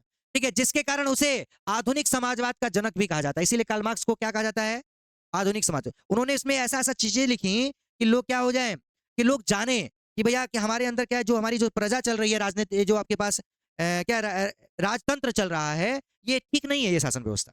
उन्होंने समाज, ठीक है, समाजवादी व्यवस्था को उन्होंने अच्छा माना। उन्होंने कहा समाजवादी व्यवस्था होना चाहिए, समाज के लिए कोई काम होना चाहिए। ठीक है, ठीक। अब क्या उन्होंने, फिर उन्होंने एक क्या किया, उन्होंने साम्यवादी घोषणा पत्र प्रकाशित किया। ठीक है, जिसके कारण उन्हें क्या किया गया, आधुनिक समाजवाद का क्या कहा जाता है, जनक। तो आ जाएगा एग्जाम में कि बताइए, आधुनिक समाजवाद का जनक किसे कहा जाता है, कार्ल मार्क्स को। किसको कहा जाता है, कार्ल मार्क्स को। और 1867 ईस्वी में कार्ल मार्क्स ने दास कैपिटल नामक एक पुस्तक की रचना की, जिसे साम्यवादियों की क्या कहा जाता है, बाइबिल। ठीक है, और उन्होंने यही साम्यवादी शासन व्यवस्था को कल किस तरह से किया जाए, ठीक है, इसके लिए उन्होंने एक पुस्तक लिखी। ठीक है, किस तरह से इसमें शासन किया जाएगा, किस तरह से लोगों को कल एकजुट होना पड़ेगा। ठीक है, ये सारी व्यवस्थाओं के बारे में उन्होंने कहा के लिए दास कैपिटल नामक एक पुस्तक लिखी। आ जाएगा आपसे कि बताइए, दास कैपिटल पुस्तक जो है वो किसने लिखी थी, कार्ल मार्क्स ने। ठीक है, आपसे पूछेगा ये बताइए, साम्यवादियों की बाइबिल किसे कहा जाता है, दास कैपिटल को, या दास कैपिटल को कहा जाता है समाजवादियों का बाइबिल। समाजवादियों का क्या कहा जाता है, बाइबिल। जो समाजवादी पे व्यवस्था पर जो विश्वास रखते हैं, उनके लिए ये बाइबिल का काम करता है, बाइबिल। फिर कार्ल मार्क्स ने इसमें क्या किया, सिद्धांतों का उल्लेख किया था, द्वंदात्मक भौतिकवाद का, ठीक है, फिर वर्ग संघर्ष का, ठीक है, फिर उसके बाद इतिहास की भौतिकवादी व्याख्या, फिर मूल्य एवं अतिरिक्त मूल्य का निबंधन, और राजहीन और वर्गहीन समाज की उन्होंने क्या की थी, स्थापना के बारे में इसमें उन्होंने उल्लेख किया था। ठीक है, तो ये कार्ल मार्क्स की जीवनी के जीवनी थी। इनके बाद द्वारा सिद्धांत दिया गया, द्वंदात्मक भौतिकवाद का सिद्धांत, ठीक है, वर्ग संघर्ष का सिद्धांत, इतिहास की भौतिकवादी व्याख्या, ठीक है, फिर मूल्य एवं अतिरिक्त मूल्य का सिद्धांत, और राजहीन व वर्गहीन समाज की स्थापना। ठीक है, इन्होंने ये दिया था, ये आता है आपके पास सिद्धांत लिखने के लिए, तो ये लिखा जा सकता है। ठीक है, चलिए अगला क्या बाबू, लेनिन के जीवनी एवं उपलब्धियों पर प्रकाश डालिए। अब लेनिन कौन था, आप लोगों को पता है कि कार्ल मार्क्स के दास कैपिटल का क्या पूर्णतः अध्ययन किया था किसने, और इनकी बातों से ये प्रसिद्ध हुआ।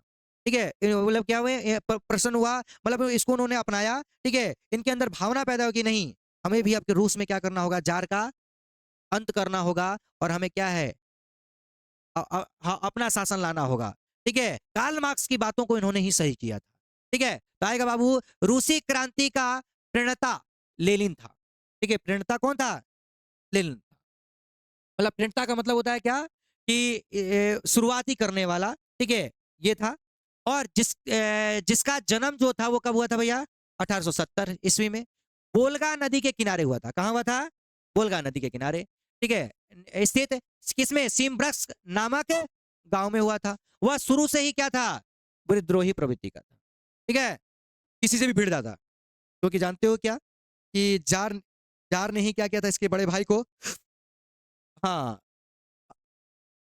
फांसी दे दिया गया था। ठीक है ना? क्या दिया देखो, क्यों? क्योंकि उसके बड़े भाई को जार अलेक्जेंडर की हत्या के आरोप में क्या कर दिया गया था? गोली मार दी गई थी। क्या कर दी गई थी? गोली मार गई थी। इसलिए वह जार शाही का कट्टर दुश्मन हो गया था। इसने कहा कि नहीं, ये जार लोग चलते ठीक से काम नहीं करता है, जांच पड़ताल करना चाहिए था। ठीक है, सही में मारा कि नहीं मारा, मतलब इसीलिए वो जार का क्या हो गया था? विरोधी हो गया था। कहता था कि भैया मैं राजा का समर्थक नहीं हूं। ठीक है, मैं राजा का समर्थन नहीं हूं। फिर विद्यार्थी जीवन में वह मार्क्सवादी से प्रभावित होकर इसका क्या हो गया? वो समर्थन बन गया। और उसने क्या किया? कार्ल मार्क्स के बारे में पढ़ा, कार्ल मार्क्स के सिद्धांतों के बारे में पढ़ा और इसके प्रति वो प्रेरित हो गया और इनके विचारों का क्या बन गया? वो समर्थन बन गया और मार्क्सवादी विचारधारा का क्या करने लगा? वो अपने तरीके से जाके लोगों को बताता, लोगों को किताब देता कि पढ़िए इसको। ठीक है, हम लोग को इस तरह से क्या करना होगा? जार का अंत करना होगा, इसको पढ़ोगे तो। और इसी तरह से क्या हुआ भैया, जब लोग पढ़ने लगे, लोग जागरूक हो रहे हैं, जार को जब पता चलने लगा तो इसका यहाँ बंद करवा दिया, इसका विरोध होने लगा। इसको क्या यहाँ तक कि कई बार खदेड़ भी दिया गया इस जार को, इसको लेनिन को, इसको भागना पड़ा हुआ था क्योंकि बड़ी कई बार इसने क्रांति करने का प्रयास किया। ठीक है, जार को कल भगाने का प्रयास किया, लेकिन जार इसी को भगा देता था उल्टा। ठीक है, वह रूस के तत्कालीन स्थिति से क्या था? दुखी होकर सोशल डेमोक्रेटिक पार्टी की उसने क्या कर दी थी? सदस्यता ग्रहण कर ली। ठीक है, और फिर क्या हुआ बाबू, देखिए तू, फिर और बाद में लेनिन बोल्शेविक दल का क्या बन गया? नेता बन गया। और 1905 की रूसी क्रांति में लेनिन ने सक्रियता से भाग लिया। फिर भी वो रूस की पराजय हुई। ठीक है, पराजय हुई तो रूस से लेनिन को, ठीक है, क्या कर दिया गया? हाँ, निर्वासित कर दिया गया, मतलब उसको घर निकाल दिया गया। ठीक है, और फिर 1917 की फरवरी की क्रांति के बाद लेनिन क्या हुआ? फिर वापस आया क्योंकि उसको पता था कि रूस की जो आपके पास मोलसेविक दल का जो नेता है करेंसी, उसके द्वारा सरकार अच्छे से नहीं चल रहा है। और इसने क्या किया? ठीक है, रूस वापस आया और उसने बोल्शेविक दल का नेतृत्व ग्रहण किया और लेनिन को नई बोल्शेविक सरकार का क्या बनाया गया था? अध्यक्ष बनाया गया। तो लेनिन ने पुराने रूसी झंडा के स्थान पर क्या किया? नया झंडा बनाया, जिसे चेका और लाल सेना की सहायता से, ठीक है, चेका जो था वो क्या था? एक पुलिस दल का संगठन, हाँ, की सहायता से क्रांतिकारियों का विरोध का दमन किया उसने और स्त्रियों और पुरुषों के समान अधिकार दिया उसने। ठीक है, और धर्मनिरपेक्ष की नीति अपनाई तथा निःशुल्क प्राथमिक शिक्षा की व्यवस्था की और आर्थिक सुधार के लिए उसने 1921 ईस्वी में नई आर्थिक नीति अपनाई। क्या लागू की थी उसने? आपसे कोई रूस में नई आर्थिक नीति कब शुरू की गई? अगर कहेगा आप इसे कहते भारत में तो 1991 में। कब? 91 में। इन कार्यों द्वारा लेनिन ने क्या किया था? रूस का कायापलट कर दिया और क्योंकि उसका उद्देश्य था कि रूस का नवनिर्माण करना, इसलिए वह अपने मृत्यु 1924 तक अपना वो क्या करने लगा? प्रयास करता रहा कि भैया रूस एक नए रूस के रूप में उभरे। और इसने लगातार प्रयास किया। क्या किया इसने? लगातार प्रयास किया। ये लेनिन था। कौन था? लेनिन। अब नई नई आर्थिक नीति में क्या था भैया, या एनईपी क्या है? ठीक है, तो क्या बोलेंगे बाबू? नई आर्थिक नीति। लेनिन ने 1931 में एक नई आर्थिक नीति लागू की जिसके अनुसार रूस के किसान, मजदूर एवं पूंजीपतियों को व्यक्तिगत संपत्ति रखने की अनुमति दी गई, क्योंकि आप लोग जानते हो इसमें समाजवादी व्यवस्था था ये। ठीक है, जिसमें क्या भैया था? सब सरकार का होता है। समाजवादी का मतलब क्या होता है? सब सरकार का। ठीक है, लेकिन इसने क्या किया कि भैया उसमें किसान अपनी मर्जी से, किसान मन लगा के खेती नहीं करते थे। ठीक है, तो इसने क्या किया कि किसानों को उनको अपना कुछ जमीन देने का उसने क्या किया? निर्णय लिया। सभी को अपना अपना उसने जमीन दे दिया। ठीक है, जिससे नई आर्थिक नीति या क्या कहा जाता है? एनईपी कहा गया। नई आर्थिक नीति में, ठीक है, निम्नलिखित मुख्य बातें थी। क्या क्या था बाबू बताइए? नई आर्थिक नीति में याद रहेगा। सबसे पहले तो किसानों को क्या दिया गया? ठीक है, उनको जमीन दिया गया। क्या दिया गया? तो देखो पहला नंबर दिखाइए, किसानों से अनाज लेने के स्थान पर एक निश्चित कर लगाया गया। क्या लगाया गया? निश्चित कर लगाया गया। और बचा हुआ अनाज किसान का था, जिसे किसान मनचाहा क्या कर सकता था? इससे पहले क्या था भैया कि सरकार का जमीन, उस पर आप खेती कीजिए, सरकार को दे दीजिए और सरकार उसके बदले में आपको क्या करेगा? पैसा देगा और आप बाजार से जाके खरीदिए। ऐसे था व्यवस्था। बताइए कोई ऐसे करेगा? कोई नहीं करेगा। ठीक है, फिर 20 से कम कर्मचारी वाले उद्योगों को व्यक्तिगत रूप से चलाने का अधिकार मिल गया। मतलब क्या? प्राइवेट के तौर पे कि 20 से कम वाला कल कंपनी है तो आप अपने हिसाब से चलाइए उसको, सरकार उसमें कोई हस्तक्षेप नहीं करेगा। फिर यद्यपि यह सिद्धांत कायम रखा गया कि जमीन तो राज्य की है, फिर भी व्यवहार के रूप में क्या होगी, ये जमीन किसान की होगी। ठीक है, जैसे हम लोग क्या है, हम लोग का तो हम लोग के पास है जमीन, लेकिन अगर क्या है भैया, उस पर हम लोग टैक्स देते हैं कि नहीं देते सरकार को, है कि नहीं? तो वही चीज वहां पर भी हुई। फिर विदेशी पूंजी भी सीमित तौर पर क्या किया गया, आमंत्रित किया गया। विदेशी मतलब विदेशी कंपनियों को बुलाया गया, बैंकों को बुलाया गया, ये सारी चीजों को वहां पे व्यवस्था में लाया गया। फिर व्यक्तिगत संपत्ति और जीवन बीमा भी राजकीय एजेंसियों की क्या की गई, वहां पे शुरुआत की गई। लोगों को पैसा रखने के लिए, लोगों के लिए क्या की गई, यहाँ पर व्यवस्थाएं बनाई गई। लोगों के लिए वहां पर क्या गया, बैंक खोले गए। ठीक है, लोग अपना बीमा करा सकते थे। ये सारी चीजें की व्यवस्था वहां पर की गई। कब? ठीक है, 1921 में। फिर जनेवा समझौता। क्या है बाबू अगला? जनेवा समझौता। ठीक है, तो क्या था भैया जनेवा समझौता? देखिए बाबू, जनेवा समझौता कब और किसके बीच हुई थी? बहुत इंपॉर्टेंट है, ध्यान सुनिएगा।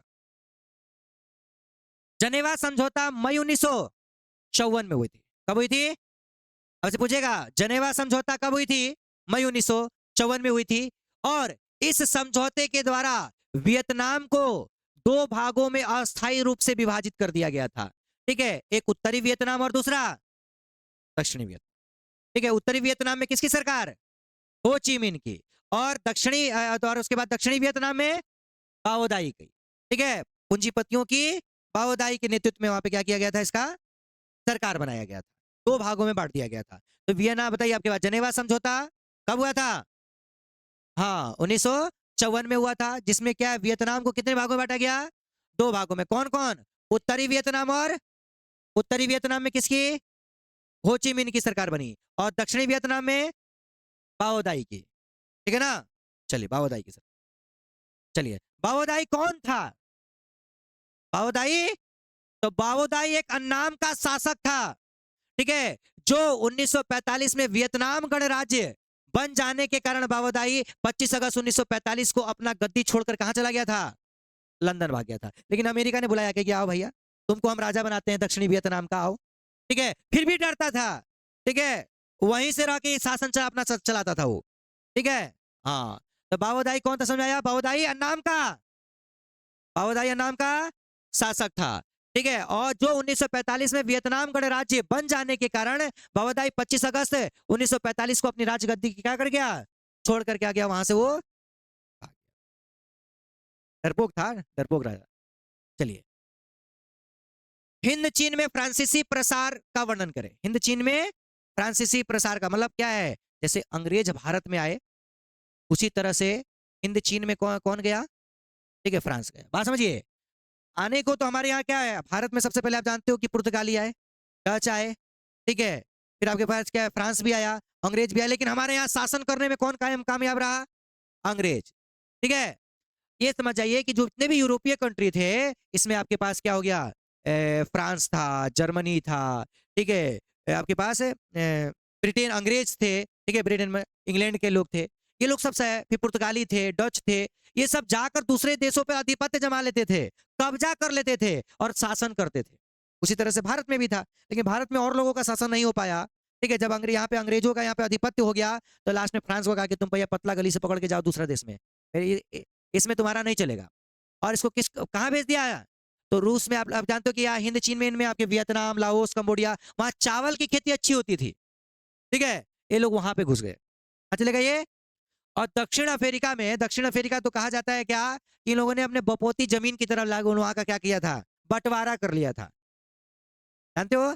ठीक है, तो दक्षिण अफ्रीका जो कॉन्टिनेंट है आपका, उसको क्या किया उन्होंने, जैसे भैया भाई भाई में क्या होता है जमीन का, अगर एक जमीन है तो भैया अगर 3 को भाई है तो 3 को हिस्सा बटा जाएगा। उसी तरह से इन्होंने क्या किया, पूरा का पूरा जो अफ्रीका था, कहा कि भैया ये जर्मनी का, ये फ्रांस का, ये इंग्लैंड का, ये पुर्तगाल का, ये डच का, ऐसे ऐसे ऐसे सब बांट लिया इन लोगों ने। मतलब सबका आधिपत्य उन्होंने क्या कर लिया वहां, सब लोग सबका बंटवारा कर लिया था। और इंग्लैंड तो समझिए कि आपको पता होगा कि अंग्रेज जो थे लगभग 71 देशों पे इन्होंने क्या किया था, शासन किया था। केवल भारत पे शासन नहीं किया, कितना देशों पे, 71 देशों पे शासन किया था। ठीक है, और 71 देश आप लोग जानते होंगे कि वो कॉमनवेल्थ गेम चलता है। कॉमनवेल्थ गेम में कौन आते हैं, जैसे ओलंपिक होता है उसी तरह से कॉमनवेल्थ गेम आता है। तो वही देश इसमें भाग लेते हैं जिस पर क्या किया था, अंग्रेजों ने शासन किया था। क्या किया था?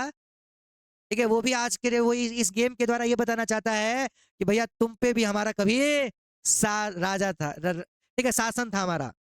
ठीक है, तुम पर भी कभी हमारा शासन था। ठीक है, हमने तुम्हें गुलाम किया था, वो याद दिलाता है, ये याद रखना। ठीक है, तो चलिए क्या था बाबू, देखिए तो हिंद चीन में फ्रांसीसी प्रसार का वर्णन करें। ठीक है, तो फ्रांसीसियों ने व्यापार के साथ हिंद चीन 1858 में पहुंचे। ठीक है, कहां पहुंचे ये? फ्रांसीसियों ने व्यापार के साथ हिंद चीन, ठीक है, 1858 में क्या हुए? पहुंचे। और उसके बाद वियतनाम के ऊपरी भाग में उन्होंने क्या किया? अपनी स्थिति मजबूत कर ली। ठीक है, पकड़ बना ली। ठीक है, और अन्नाम को सैन्य बल के आधार पर क्या किया उसने? 1862 ईस्वी में संधि कराने के लिए बाध्य कर दिया। आप जानते हो कि अन्नाम का राजा कौन था? पावदाई था, बहुत बड़ा कमजोर था, डरपोक था। ठीक है, उसने क्या किया? सबसे पहले देखिए बाबू, फ्रांसीसियों ने व्यापार के, ठीक है, व्यापार के साथ हिंद चीन में क्या किया उन्होंने? 1858 में वो पहुंचे। और उसके बाद उन्होंने क्या किया? वियतनाम के ऊपरी भाग में अपनी स्थिति मजबूत करी, वियतनाम वाले क्षेत्र में। और फिर अन्नाम को सैन्य बल के आधार पर उसने क्या किया? अपनी सेना के बल पर उसने क्या कर लिया? उसको कब्जे में ले लिया। ठीक है, कब्जे में ले लिया। ठीक है, संधि के लिए बाध्य करा दिया। और 19वीं शताब्दी में हिंद चीन पर फ्रांसीसियों ने अपना प्रभाव स्थापित कर लिया। और 19वीं शताब्दी जैसी आया, 1905, 1910, 1915 वाला स्थिति, उसमें क्या किया उन्होंने? पूरी तरह से, ठीक है, और वही 20वीं शताब्दी के आरंभ तक, ठीक है, इसने क्या किया? संपूर्ण हिंद चीन पर क्या कर लिया? अपना उपनिवेश। ठीक है, तो भैया 19वीं शताब्दी के अंतिम तक, मतलब आपके पास वही 99 99 चला गया, 1899 95 समय। और उसके बाद फिर जैसे ही आया आपके पास, ठीक है, 5 15 20 25 जो आया आपके पास, इस समय क्या किया इन्होंने? इस क्षेत्र में 20वीं शताब्दी में पूरे के पूरे हिंद चीन को क्या कर लिया इन्होंने? जानते हो कि 3 वो क्षेत्र था, कौन कौन था? लाओस, वियतनाम और कंबोडिया। लाओस, वियतनाम और कंबोडिया। हिंद चीन में कौन कौन से देश आते थे? चलिए, ठीक है, अगला है बाबू आपके पास कौन सा? 22 नंबर। ठीक है, पाइली गांव की घटना। पीना तो पी लो, जल्दी से पी लो।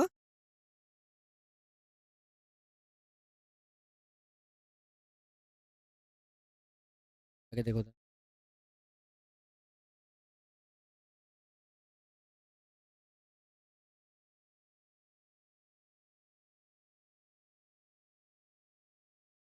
हाँ, उससे कोई दिक्कत नहीं है, मैराथन क्लास ऐसे ही रहता है।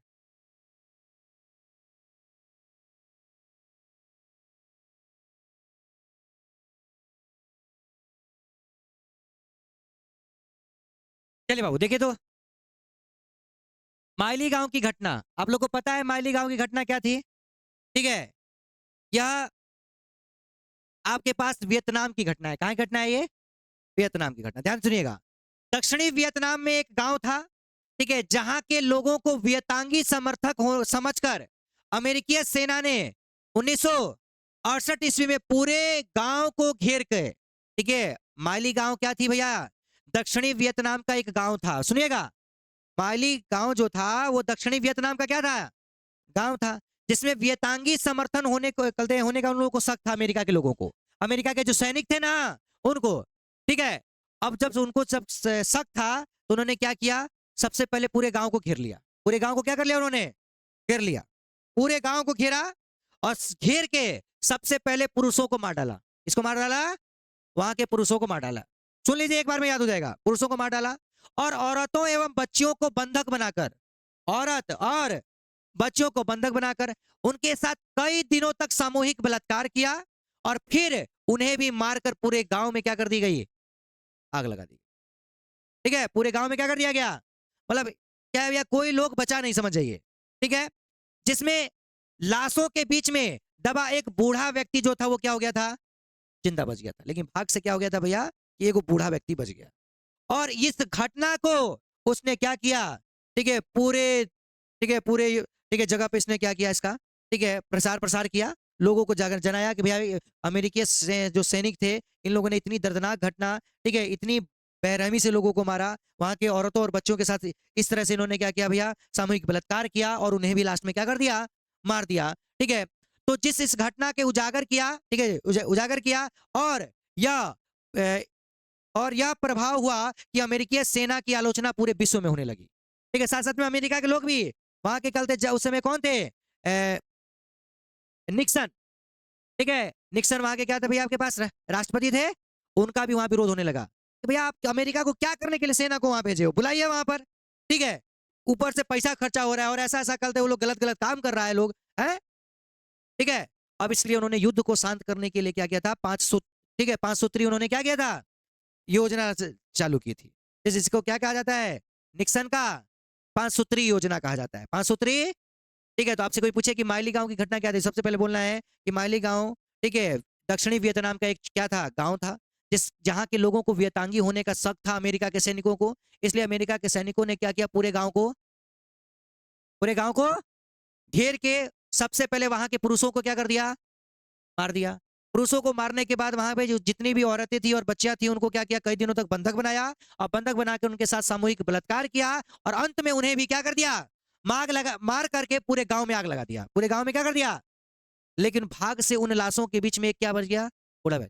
और इस बातों को उसने क्या किया, उजागर किया, जिसके बाद पूरे विश्व में अमेरिकी सैनिकों की क्या हुई, आलोचना हुई। इस घटना को ही माली गांव की घटना के नाम से जाना, मालीगांव की घटना हो गया, खूनी रविवार हो गया, फिर आपके पास क्या है, जलियांवाला बाग हो गया, ये सब इंपोर्टेंट क्वेश्चन है। ठीक है, 10th क्लास के एकदम वीवीआई प्रश्न है, तो याद हो गया ये वाला माली वाला, दिखा देना है।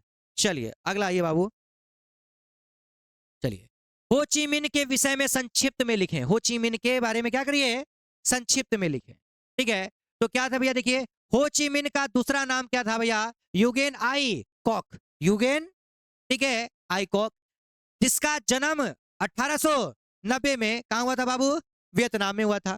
लेकिन उन्होंने पेरिस और मॉस्को में शिक्षा ग्रहण की थी।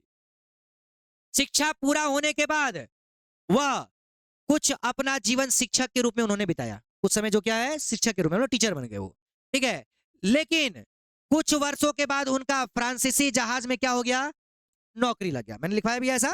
ठीक है, नौकरी लग गया, लेकिन वह नौकरी से खुश नहीं थे। बाद में उन्होंने वियतनाम के प्रति सोचा, उन्होंने कहा कि वियतनाम का क्या होना चाहिए भैया। ठीक है, वहां पर ये जो है आपके पास फ्रांसीसी आ चुके हैं, अमेरिकन आ चुके हैं, इनको यहां से खदेड़ना होगा। ठीक है, उसको बचाने की इन्होंने क्या किया भैया, नीतियां तैयार करने लगे और बिना संघर्ष किए वियतनाम को आजादी नहीं मिलने वाली है, इसलिए वह फ्रांसीसियों के प्रति एक वियतनाम साम्यवादी का गुट बनाकर उसका क्या करने लगे, ये संघर्ष करने लगे। जैसे गांधी जी ने किया भारत को आजादी दिलाने के लिए। ठीक है, उन्होंने क्या किया, ठीक है, हाँ, कांग्रेस की सहायता से, कांग्रेस की सहायता से, ठीक है, समय समय पे उन्होंने क्या है, अहिंसावादी क्या किया, उन्होंने आंदोलन शुरू किया। सही आप लोग को, सविनय अवज्ञा आंदोलन, असहयोग आंदोलन, खिलाफत आंदोलन। ठीक है, उसके बाद फिर क्या आपके पास नमक छोड़ हाँ, नमक कानून। ठीक है, उसी के बाद फिर दांडी यात्रा, वही वही चीजें उसमें, फिर उसके बाद फिर क्या, भारत छोड़ो आंदोलन, ये सब इन्हीं के द्वारा न किया गया। ठीक है, तो उसी तरह से ये समझ जाइए, जैसे गांधी जी ने हमारे यहाँ किया, उसी तरह से हो ची मिन ने क्या किया, हो ची मिन अर्थात हो ची मिन, जिनका दूसरा नाम क्या था, यूगेन आइकोक, ने क्या किया, वियतनाम को आजादी दिलाने के लिए उन्होंने वहां पर, ठीक है, यह काम किया था। क्लियर हो गया। चलिए,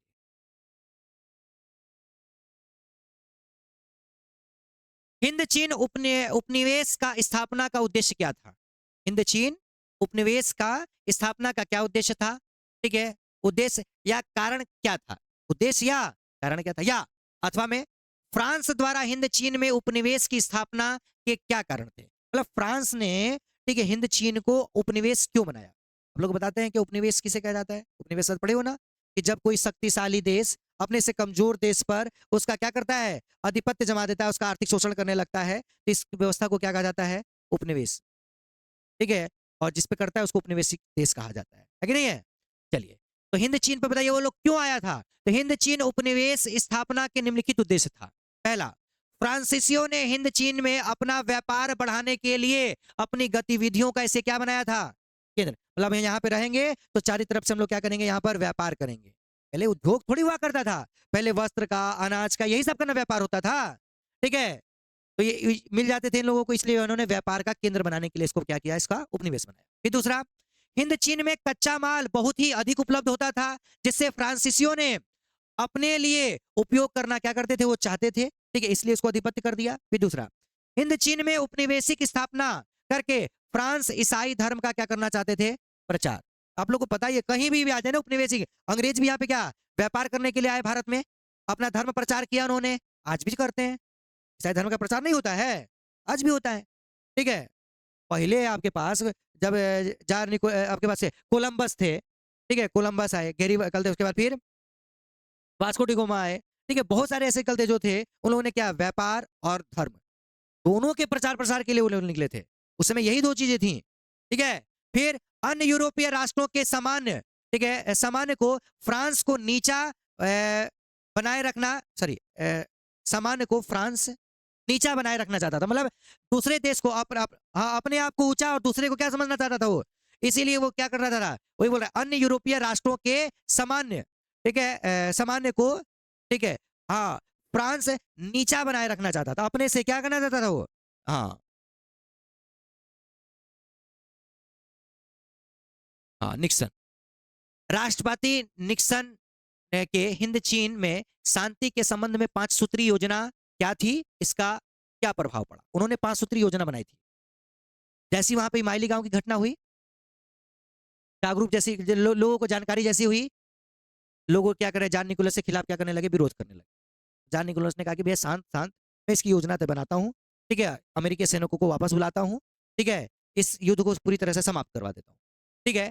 तो उन्होंने क्या किया, राष्ट्रपति निक्सन ने हिंद चीन में शांति के संबंध में निम्नलिखित 5 सूत्री योजना तैयार की। पहला क्या कहा उन्होंने कि हिंद चीन की सभी सेनाएं युद्ध बंद कर दे करके यथासंभव अपने स्थान पर रहे। उन्होंने कहा कि हर जगह जो भी युद्ध चल रहा है, सब लोग एकदम शांति रहे, सब लोग बंद कर दे युद्ध, युद्ध क्या कर दे। पहला क्या बताइए, निक्सन ने पहली योजना में क्या कहा कि हिंद चीन में जितने भी युद्ध चल रहे हैं वो सब सब क्या हो जाए, बंद हो जाए, और जहां पे सेना है वहीं पर रहे, कोई क्या करेगा, युद्ध नहीं करेगा। पहला ये था। दूसरा उन्होंने क्या कहा, युद्ध विराम की देख कौन करेगा, अंतरराष्ट्रीय, ठीक है, हाँ, पर्यवेक्षक करेंगे, ठीक है, इसका एक संगठन होगा, ठीक है, ये सभी अंतरराष्ट्रीय पर्यवेक्षण के दौरान सभी लोग देख रेख करेगा, कोई भी अपना शक्ति नहीं बढ़ाएगा, ठीक है। अतः इसकी देख रेख कौन करेगा भैया, अंतरराष्ट्रीय पर्यवेक्षक करेंगे। फिर इस दौरान कोई भी देश अपनी शक्ति बढ़ाने का प्रयास, मतलब मैंने युद्ध बंद कर दिया, अब बगल से आके चाइना कहेगा धड़ धड़ धड़ धड़ गोली चलाने लगे, ठीक है, मैं तो अब हमारी सेना तो ऐसी मर जाएगी फिर, ठीक है, हमारा तो ऐसे नुकसान हो जाएगा। इसलिए कोई भी शक्ति बढ़ाने का प्रयास, कोई भी सीमा पे शक्ति बढ़ाएगा तो हमारी तरफ से क्या किया जाएगा, ठीक है, आक्रमण किया जाएगा, फिर हम लोग फिर युद्ध करेंगे, हम चुप बैठने वाले हैं, ठीक है। उसके कहने का मतलब वियतनाम अपनी शक्ति ना बढ़ाए, ठीक है, कंबोडिया अपनी शक्ति ना बढ़ाए, ठीक है, कोई भी क्या है भैया हमारे खिलाफ कोई शक्ति बढ़ाने का प्रयास न करे। फिर युद्ध विराम के दौरान सभी तरह की लड़ाइयां क्या रहेंगी, कहीं पर भी लड़ाइयां कुछ नहीं होंगी। फिर युद्ध विराम का अंतिम लक्ष्य समूचे हिंद चीन में जो संघर्ष हो रहा है उसका अंत होगा, अर्थात इसको आजादी दे दिया जाएगा। क्या दे दिया जाएगा, आजाद कर दिया जाए, ठीक है, अंत होगा। इसका प्रभाव यह हुआ कि राष्ट्रपति निक्सन के द्वारा शांति के 5 सूत्री योजना को वियतनाम ने क्या कर दिया, अस्वीकार। उन्होंने कहा कि मेरे देश में ऐसा दर्दनाक घटना हो गया और तुम्हारा बात मान लें, अब वियतनाम क्या हो गया, अमेरिका के सैनिकों पे लड़ गया, अमेरिका के सैनिकों से क्या कर गया, लड़ गया।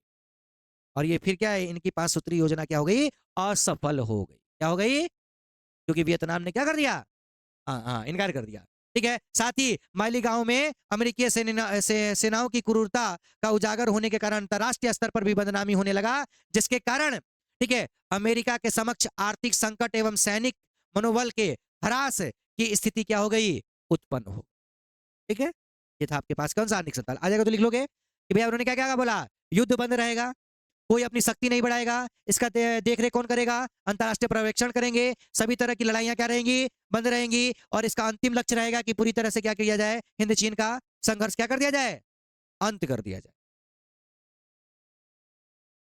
अब आते हैं बाबू, हिंद चीन में क्या अमेरिका के द्वारा 2 हथियार का उपयोग किया था, ठीक है। तो आता है क्या, रासायनिक हथियार एवं एजेंट ऑरेंज का वर्णन करें, ठीक है।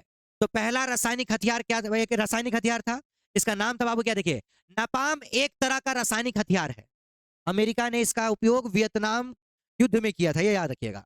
तो नापाम एक तरह का रासायनिक हथियार है जो एक तरह का क्या है बाबू, ऑर्गेनिक कंपाउंड है, ठीक है, मतलब कार्बनिक यौगिक है। ऑर्गेनिक मतलब क्या होता है, जानते हो ना, कार्बनिक, कंपाउंड मतलब यौगिक हो गया, ऑर्गेनिक कंपाउंड है, जो अग्नि बमों में गैसोलीन के साथ मिलकर एक ऐसा मिश्रण तैयार करता था जो त्वचा के साथ चिपक जाता। त्वचा में क्या हो जाता था, वो चिपक जाता। जैसे इसको विस्फोट किया जाता था, उसमें से क्या निकलेगा, ठीक है, ये एक कार्बनिक यौगिक जो कंपाउंड है, ये आते थे उड़कर और आपके त्वचा पे चिपक जाते थे और पूरी त्वचा को जला देते थे। त्वचा क्या कर देते थे, जला देते थे और जलता रहता था, तो मतलब जला देगा आपको, ये जलता रहता था। इसका व्यापक पैमाने पर वियतनाम में प्रयोग 1969 में किसके द्वारा किया गया था, अमेरिका के द्वारा। किसके द्वारा किया गया था, तो बताइए रासायनिक हथियार क्या है, तो बोलेंगे कि नापाम एक प्रकार का रासायनिक हथियार था जिसका उपयोग अमेरिका के द्वारा वियतनाम युद्ध में किया गया था। ठीक है, यह एक ऑर्गेनिक कंपाउंड है जो अग्नि बमों के गैसोलीन के साथ मिलकर, ठीक है, त्वचा में चिपक कर क्या होते थे, ये जलता था। ठीक है ना। चलिए दूसरा बाबू क्या, एजेंट ऑरेंज। एजेंट ऑरेंज क्या था भाई, तो यह एक ऐसा जहर था जिससे पेड़ों की पत्तियां क्या हो जाती थी, झुलस जाती। ठीक है, ये एजेंट ऑरेंज क्या था, एक जहर था जिसका क्या क्या, जैसे जिसको छोड़ा जाता था तो जितने भी पेड़ पत्ते, जैसे छुई मुई होता है ना, जैसे इसको छूते हैं तो क्या हो जाता है, वो सिकुड़ जाता है, तो उसी तरह जैसे इसको छोड़ा जाता था एजेंट ऑरेंज को, सारी पत्तियां क्या हो जाती, झुलस जाती थी। लगता था कि वो मर गए, क्या हो गए, वो मर गए। ठीक है, झुलस जाती थी और पेड़ भी क्या हो जाते थे, मर जाते थे, मतलब वो मर ही जाते थे, समझ आओ, फिर दोबारा भी वो हरा भरा नहीं होते थे। इसके इस्तेमाल अमेरिका ने जंगलों के साथ खेतों की आबादी वाले दोनों में जमकर किया था। ठीक है, जिसका असर आज भी वहां पर देखने को, ठीक है, देखने को मिलता है। जन्मजात विकलांगता कैंसर के रूप में वहां पर ये देखने को मिलता है। ठीक है, ये क्या था भाई आपके पास, हाँ, हुआ हुआ आंदोलन की चर्चा करें। हुआ हुआ आंदोलन क्या था, हुआ हुआ आंदोलन क्या था बाबू, ठीक है, तो हुआ हुआ आंदोलन एक बौद्धिक धार्मिक क्रांतिकारी आंदोलन थी। ठीक है, जो 1939 में शुरू हुआ था, जिसके नेता कौन थे बाबू, हुइन फूसो। क्या नाम थे, हुइन फूसो। ठीक है, हुआ हुआ आंदोलन एक बौद्धिक धार्मिक क्रांतिकारी आंदोलन थी जो 1939 ईस्वी में शुरू हुआ था, जिसके नेता कौन थे, हुइन फूसो। ठीक है, चलिए अगला बाबू, अगला देखिए तो, खिलाफत आंदोलन। ठीक है, कौन सा है, खिलाफत आंदोलन। आपको पता है खिलाफत आंदोलन ये 1920 में हुआ था, भारत के मुस्लिमों के द्वारा किया गया था, क्योंकि आप लोग जानते हैं कि प्रथम विश्व युद्ध में, ठीक है, भारतीय सेनाओं ने किसका क्या है, अंग्रेजों की मदद की थी। ठीक है, तुर्की को हराने, ठीक है ना, तुर्की को हराने के लिए। और तुर्की का जो राजा था वो कौन था, ठीक है, इस्लामिक धर्म का खलीफा गुरु था। ठीक है, उसी का शासन था वहां पर। तो भारतीय मुसलमानों ने क्या कहा था, उसे शर्त रखी थी कि आपको, ठीक है, हम आपका सहारा करेंगे, हम सहायता देंगे, लेकिन जब वो क्या हो जाएगा, हम अगर हम जीत भी जाते हैं तो आपको तुर्की के जो खलीफा हैं उनका उनका उनको पद से हटाना नहीं होगा, उसके राज्य का विघटन नहीं करना होगा। ये सारी शर्त के रखा गया था, लेकिन अंग्रेजों ने ऐसा और जिसके खिलाफ क्या हुआ, फिर उन्होंने अंग्रेजों के खिलाफ क्या किया उन्होंने, हाँ, तो वही आता है आपके पास कि 1920 के प्रारंभ में भारतीय मुसलमानों ने तुर्की के प्रति ब्रिटेन को अपनी नीति बदलने के लिए बाध्य करने हेतु एक जोरदार आंदोलन, ठीक है, प्रारंभ किया, जिसे क्या कहा जाता है, खिलाफत। उनका कहना था कि भैया हमारे खलीफा को क्या कर दो, उनकी प्रजा वापस कर दो। ठीक है, आपने हमारे आपसे हमने ये शर्त रखा था कि भैया उनके ऑटोमन साम्राज्य को विघटित नहीं करना है, लेकिन तुमने किया है। ठीक है, इसीलिए इसका विरोध किया गया। खिलाफत आंदोलन इसी को कहा जाता है। ठीक है, चलिए आगे इसको याद जरूर करना। अब आया बाबू रॉलेट एक्ट से आप क्या समझते हैं। रॉलेट एक्ट क्या था भाई, तो भारत में क्रांतिकारी के बढ़ते प्रभाव को समाप्त करने के लिए 1929 में क्या हुआ था, 1919 में रॉलेट एक्ट कानून क्या किया गया था, पारित। अंग्रेजों ने क्या किया, भारत में क्या हो रही थी, क्रांतियां शुरू हो गई। ठीक है, अंग्रेजों के खिलाफ विरोध शुरू हो गया, तो उन्होंने कहा कि भैया इसको रोका कैसे जाए, ये तो हमको तो भैया देश छोड़ के भागना पड़ेगा, नहीं तो फिर अगर ऐसा करेंगे तो लोग, तो उन्होंने एक कानून बनाया कि किसी पर भी राहगीर चल रहा है आदमी, किसी पर शक हो, शक के आधार पर उसको गिरफ्तार करके जेल में डाल दिया जाएगा। ठीक है, हमारे खिलाफ कोई विरोध करेगा तो उस क्षेत्र में, अगर जिस क्षेत्र में विरोध होगा उस क्षेत्र में चलते हुए जिस पर शक होगा उसको पकड़ेंगे और बिना किसी वकील के, बिना मुकदमा के उसको पकड़ के क्या किया जाएगा, उसको जेल में। इसीलिए इसको काला कानून भी कहा जाता है। ठीक है, बिना दलील का, बिना अपील और बिना वकील, ठीक है, या बिना दलील का इसे क्या कहा जाता है भैया, कानून कहा जाता है। इसे कानून कानून के नाम है, जिसमें किसी भी भारतीयों को गिरफ्तार करके उस पर बिना अदालत में मुकदमा चलाए जेल में बंद कर दिया जाता था। ठीक है, उसे ही क्या कहा जाता है, रॉलेट एक्ट कहा जाता। रॉलेट एक्ट कानून क्या है, एक्ट का मतलब कानून, रॉलेट एक्ट। ठीक है, क्या था भैया, तो रॉलेट एक्ट क्या था, एक ऐसा कानून था जिसमें भारतीयों को, ठीक है, क्रांतिकारी गतिविधियों के शक होने पर उन्हें गिरफ्तार कर लिया जाता था, ठीक है, और उन पर बिना मुकदमा चलाए, ठीक है, क्या कर दिया जाता था, उनको सजा सुना दी जाती थी, ठीक है। इसे ही रॉलेट एक्ट के नाम से जाना जाता है, इसे काला कानून भी कहा। चलिए, अब आए बाबू दांडी यात्रा का क्या उद्देश्य था। क्या हुआ था 1930 के आसपास में अंग्रेजों ने नमक का क्या कर दिया था, रेट बढ़ा दिया, अर्थात कर बढ़ा दिया, टैक्स बढ़ा दिया, ठीक है, नमक की खरीद पे।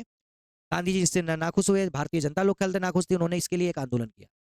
उन्होंने कहा कि मैं एक सविनय अवज्ञा आंदोलन स्टार्ट करूंगा और इसकी शुरुआत जो करेंगे हम लोग नमक कानून, मतलब अंग्रेजों का कानून का उल्लंघन करके, कानून का क्या करेंगे हम लोग, उल्लंघन करेंगे। तो दांडी यात्रा का उद्देश्य यह था कि वो समुद्र के, ठीक है, पानी से नमक बनाकर नमक कानून का क्या करेंगे, वो आम आदमी कोई नमक नहीं बना सकता था, अंग्रेज का कहना यह था, ठीक है, और उन्होंने रेट बना दिया था, रेट बढ़ा दिया था, टैक्स बढ़ा दिया था, इसलिए उसका विरोध करना शुरू किया। किसने शुरू किया था, ठीक है, गांधी जी ने। उन्होंने अपने 78 अनुयायियों के साथ, ठीक है, साबरमती आश्रम से चल के समुद्र गुजरात के दांडी तट पर पहुंचकर उन्होंने क्या किया था, इसकी, ठीक है, नमक बनाया उन्होंने, ठीक है, समुद्र के पानी से, और फिर शुरुआत की, ठीक है ना। चलिए, ठीक है, उल्लंघन करना अर्थात ब्रिटिश कानून के भय को भारतीय जनता के अंदर से क्या करना था, निकालना, ठीक है ना। कि भैया उनका जो भी कानून है, आप लोग डर रहे हैं तो डरिए मत, हम उनका क्या करेंगे, उल्लंघन करेंगे, क्या करेंगे, उल्लंघन करेंगे, ठीक है। चलिए, अब आया बाबू क्या, जैसे उल्लंघन हुआ, सविनय अवज्ञा आंदोलन हुआ, तो अंग्रेज हड़बड़ा गए। अंग्रेज क्या हो गए कि भैया अब क्या होगा, तो उन्होंने क्या किया, अंग्रेज कहा, अरे आओ आओ आओ, तुम्हारे साथ क्या करते हैं, वो बैठक करते हैं, क्या करते हैं, वो बैठक करते हैं, और गांधी इरविन पैक्ट या दिल्ली समझौता जिसको कहा गया, ठीक है। तो बताइए गांधी इरविन पैक्ट या दिल्ली समझौता क्या था, क्या बोलेंगे बाबू। सविनय अवज्ञा आंदोलन के प्रारंभ से दांडी यात्रा की शुरुआत, दांडी यात्रा जैसे हुई, नमक कानून जैसे ही कल उन्होंने तोड़ा, और किसकी शुरुआत कर दी उन्होंने, सविनय अवज्ञा आंदोलन, ठीक है, सविनय अवज्ञा आंदोलन की शुरुआत की, और इससे अंग्रेज क्या हो गए भैया, बौखला गए, और उन्होंने क्या किया, ठीक, गांधी जी को बुलाया इरविन के साथ क्या करने के लिए, एक समझौता करने के लिए, ठीक है। तो अंग्रेज सरकार को गांधी जी से समझौता करने के लिए बाध्य अर्थात मजबूर होना पड़ा, जिसके कारण 5 मार्च 1931 को सरकार की ओर से लॉर्ड इरविन और गांधी जी के बीच क्या हुआ, एक समझौता हुआ, और समझौता हुआ गांधी इरविन पैक्ट, और इसे ही क्या कहते हैं हम लोग, समझौता हुआ, ठीक है, इसे ही क्या कहते हैं, गांधी इरविन पैक्ट या दिल्ली समझौता कहते हैं, क्योंकि ये दिल्ली में हुआ था। कहां हुआ था, दिल्ली में हुआ था, जिसमें, ठीक है, गांधी जी को द्वितीय गोलमेज सम्मेलन में भाग लेने का क्या मिला था, न्योता मिला, अर्थात अवसर मिला, ठीक है। यही था आपके पास गांधी इरविन पैक्ट या दिल्ली समझौता।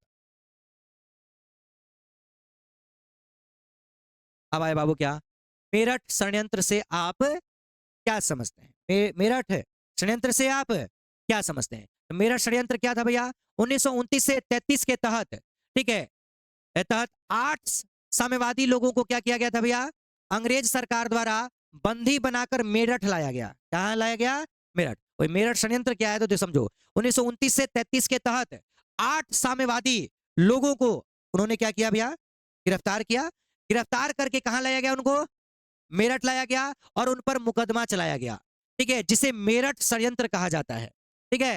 अथवा अंग्रेज सरकार द्वारा 1929 से 33 में साम्यवादियों पर मेरठ षड्यंत्र का मुकदमा चलाकर 8 साम्यवादी सदस्यों को दंडित किया गया, जिसे मेरठ षड्यंत्र के नाम से जाना जाता है। मतलब क्या कहेंगे, 1929 से 33 में 8 साम्यवादियों को गिरफ्तार किया गया, ठीक है, गिरफ्तार करके उन पर क्या किया, मेरठ षड्यंत्र का, ठीक है, मुकदमा चलाया गया, ठीक है। इसी को क्या कहा जाता है भैया, मेरठ षड्यंत्र के नाम से जाना।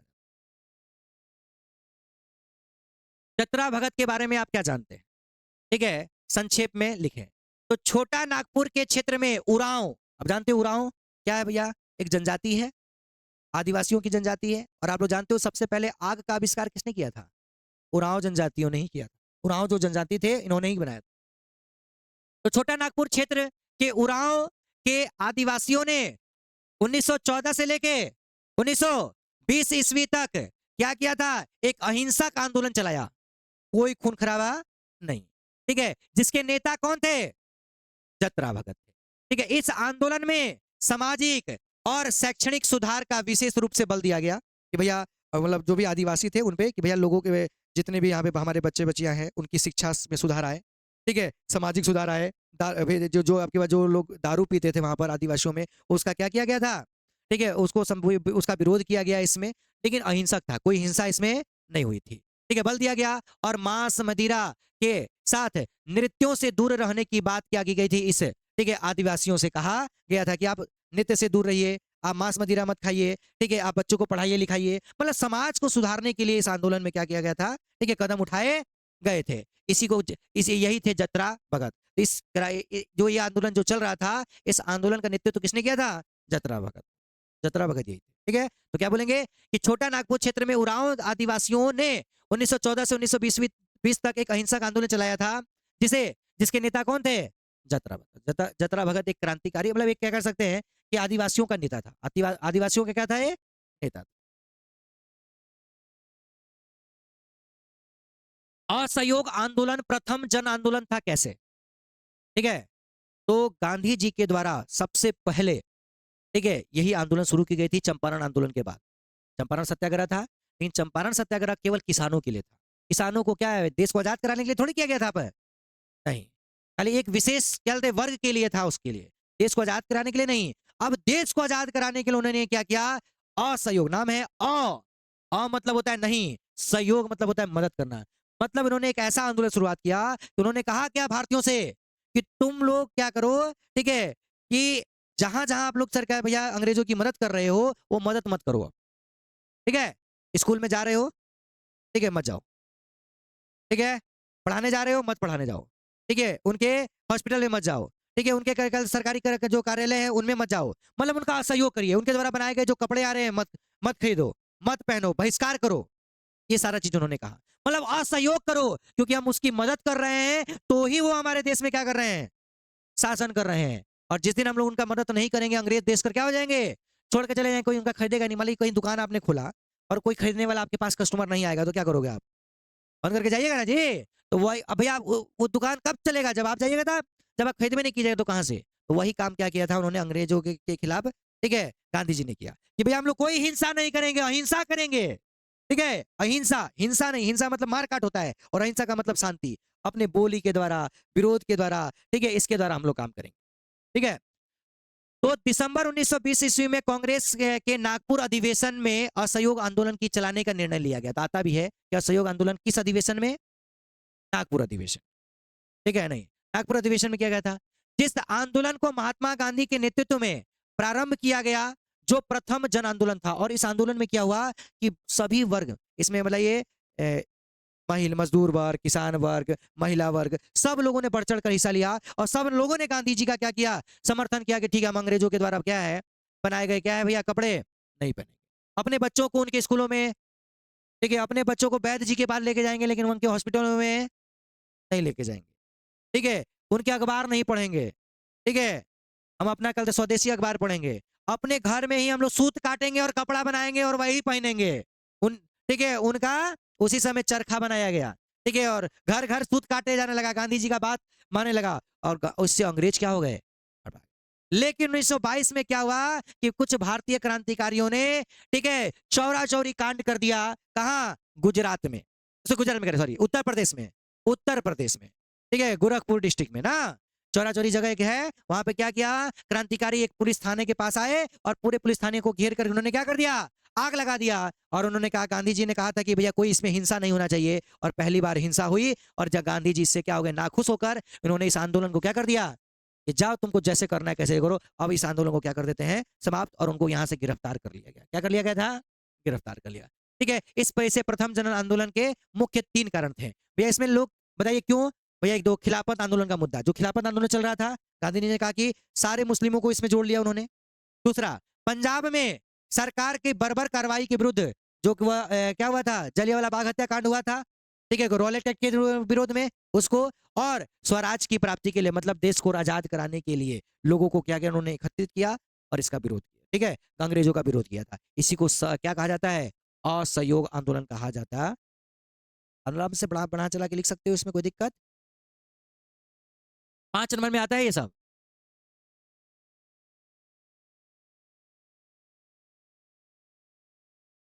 चलिए, देखिए बाबू क्या बोल रहा है, असहयोग आंदोलन के कारण एवं परिणाम का वर्णन करें। असहयोग आंदोलन क्यों हुआ था पहले बताइए। ठीक है, तो असहयोग आंदोलन के निम्नलिखित कारण था। पहला कारण, प्रथम विश्व युद्ध के समय कांग्रेस ने अंग्रेजों का साथ दिया था। ठीक है, साथ दिया कि अंग्रेज मेरा मांग पूरा करेगा, लेकिन ऐसा ब्रिटिश सरकार ने नहीं किया, कोई भी बात नहीं मानी। ठीक है, फिर रॉलेट एक्ट कानून पारित किया। बताइए, उल्टा हम लोग के लिए कानून पारित कर दिया है कि जो भी मेरे खिलाफ बोलेगा उसको बिना पकड़े, बिना मुकदमा चलाए जेल में डाल देंगे, सजा सुना देंगे। ठीक है, असहयोग आंदोलन शुरू किया। फिर जलियांवाला बाग हत्याकांड के कारण असहयोग आंदोलन शुरू हुआ। जलियांवाला बाग हत्याकांड हुआ उसी समय 13 अप्रैल 1919 को। फिर पूरे भारत को एकता के सूत्र में बांधने वाली भाषा हिंदी को क्या की हुई, मान्यता मिली। और फिर भैया बाबू अगला परिणाम, क्या परिणाम हुआ भैया, असहयोग आंदोलन को वापस जैसे लिया गांधी जी ने, गांधी जी को गिरफ्तार करके जेल जाना पड़ा और खिलाफन का मुद्दा भी क्या हो गया, इसमें समाप्त हो गया। फिर असहयोग आंदोलन के परिणाम ही हिंदू मुस्लिम एकता क्या हो गई, समाप्त हो गई। हिंदू अलग हो गए, मुस्लिम क्या हो गए, अलग हो गए। फिर इस आंदोलन के परिणाम ही, ठीक है, भारत के लोगों को गांधी जी के प्रति क्या हो गया, विश्वास बढ़ गया कि नहीं गांधी जी सही थे। ठीक है, गांधी जी को ही क्या किया जाए, ठीक है, अपने आंदोलन का क्या किया जाए, उनको समर्थन किया जाए और जो भी वो कहेंगे उन्हीं के हिसाब से हम लोग चलेंगे। ठीक है, फिर पूरे भारत को एकता के सूत्र में बांधने वाली भाषा हिंदी को क्या की गई, मान्यता मिली। ठीक है ना।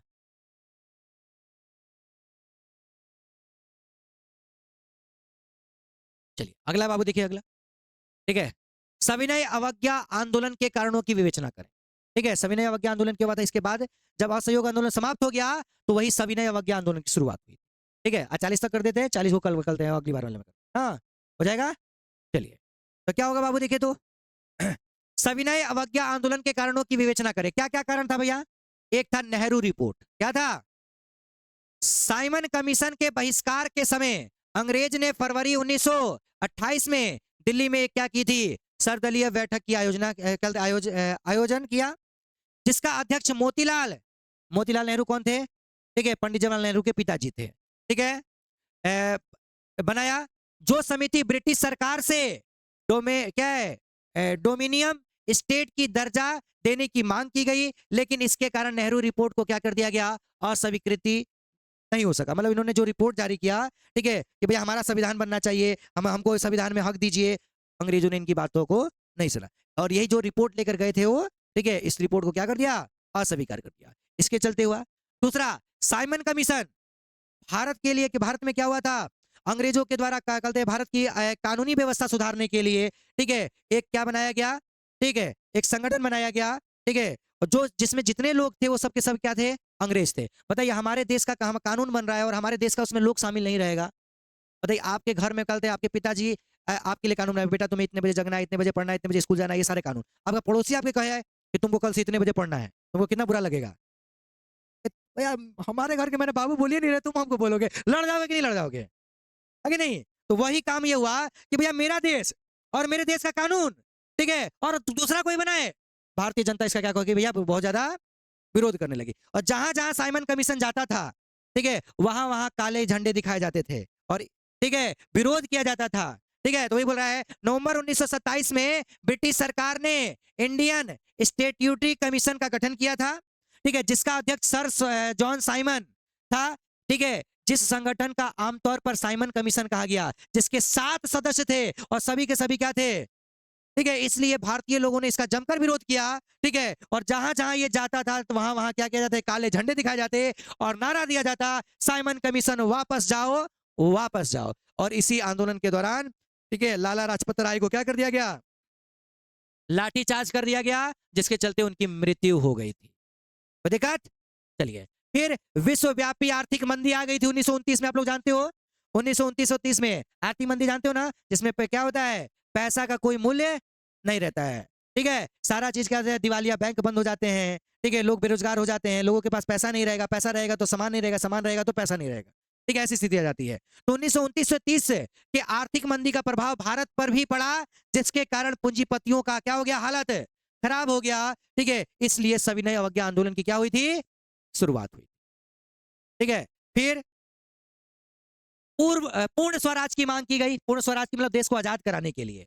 ठीक है, तो दिसंबर 1929 में कांग्रेस का वार्षिक अधिवेशन लाहौर में क्या हुआ, जवाहरलाल नेहरू के अध्यक्षता में जवाहरलाल नेहरू आ गए की अध्यक्षता में हुआ, जो 31 दिसंबर 1929 ईस्वी के मध्य रात्रि को कहा, कौन सी नदी, रावी नदी के तट पर उन्होंने क्या किया, झंडा गाड़ कर उसी समय किया कि 26 जनवरी 1930 को भारत को पूर्ण स्वतंत्रता दिवस मनाने की घोषणा की। और इसी कारण हम लोग 26 जनवरी को क्या करते हैं, तो कहिएगा सर तो 26 कहते हमारा संविधान तो ठीक है 49 में बना था, लेकिन हम लोग भैया पहले 50 में क्यों हुआ भाई, ठीक है, तो इसी समय क्योंकि हम लोगों ने क्या किया था, निर्णय ले लिया था कि नहीं 26 जनवरी को गणतंत्र दिवस मनाएंगे हम लोग, ठीक है, लेकिन इस समय वो नहीं हो पाया, इसलिए क्या किया गया, इस डेट को, ठीक है, हमने क्या कि लागू किया हमने बाद में। अब क्या गया, बनने को तो हमारा 1949 में ही बन गया था, ठीक है ना, नवंबर में बना था, लेकिन बाद में हमने लागू कब किया उसको, 26 जनवरी से देश में लागू, ठीक है, लगभग कितना है 3 महीना में, लगभग 3 महीने बाद नवंबर में बना था, नवंबर दिसंबर जनवरी हो गया ना 3 महीना, और इसीलिए हम लोग उसको गणतंत्र दिवस के रूप में मनाते हैं। तो उन्होंने कहा कि नहीं हम लोग क्या करेंगे, अभी झंडा फहराएंगे और अपने देश को क्या करेंगे भैया, पूर्ण स्वतंत्रता दिवस मनाने की घोषणा की थी उन्होंने, लेकिन नहीं कर पाए, तो इसीलिए इस 26 जनवरी को क्या किया उन्होंने, ठीक है, वही जब क्योंकि वही हमारे प्रधानमंत्री बने थे, पंडित जवाहरलाल नेहरू ने बने थे, प्रथम प्रधानमंत्री कौन थे, हाँ, और उन्होंने क्या किया, इसकी घोषणा की थी और उसी समय हमारा गणतंत्र दिवस मनाया गया। फिर गांधी जी का समझौतावादी रुख, ठीक है, और गांधी जी ने अपनी 11 सूत्री मांगे इरविन के पास रखा, तो इरविन ने, ठीक है, मांग को मानना तो अलग, उनसे मिलने से भी क्या कर दिया था, इनकार कर दिया, ठीक है। तब गांधी जी ने क्या किया था, अपना आंदोलन दांडी मार्च से आरंभ करने का क्या किया था, निश्चय किया था। पहले वो इरविन से गए थे मिलने, इरविन ने मना कर दिया, उन्होंने कहा ठीक है आते तुम्हारा कानून का उल्लंघन करते हैं, जाके नमक कानून तोड़ेंगे हम, ठीक है, सविनय अवज्ञा आंदोलन की शुरुआत की, हड़बड़ा गए, अरे आओ आओ आओ भेंट कर लो भैया, आओ आओ भेंट करो, ठीक है, ठीक है, चलिए ये छोड़ देते हैं, सविनय अवज्ञा आंदोलन से कर लेंगे, कल पढ़ लिया जाएगा, ठीक है ना, यहीं पे समाप्त कर देते, कल यहाँ से पढ़ा जाएगा, ठीक है। तो अगर आप लोग को मेरा वीडियो अच्छा लगा तो मेरे वीडियो को लाइक कर दीजिएगा, शेयर कर दीजिएगा, और इसके नेक्स्ट पार्ट में आप लोग जरूर आइएगा ताकि हिस्ट्री का हो जाए काम तमाम, ठीक है। तो मिलते हैं नेक्स्ट वीडियो में, जय हिंद जय भारत, ऑल द बेस्ट।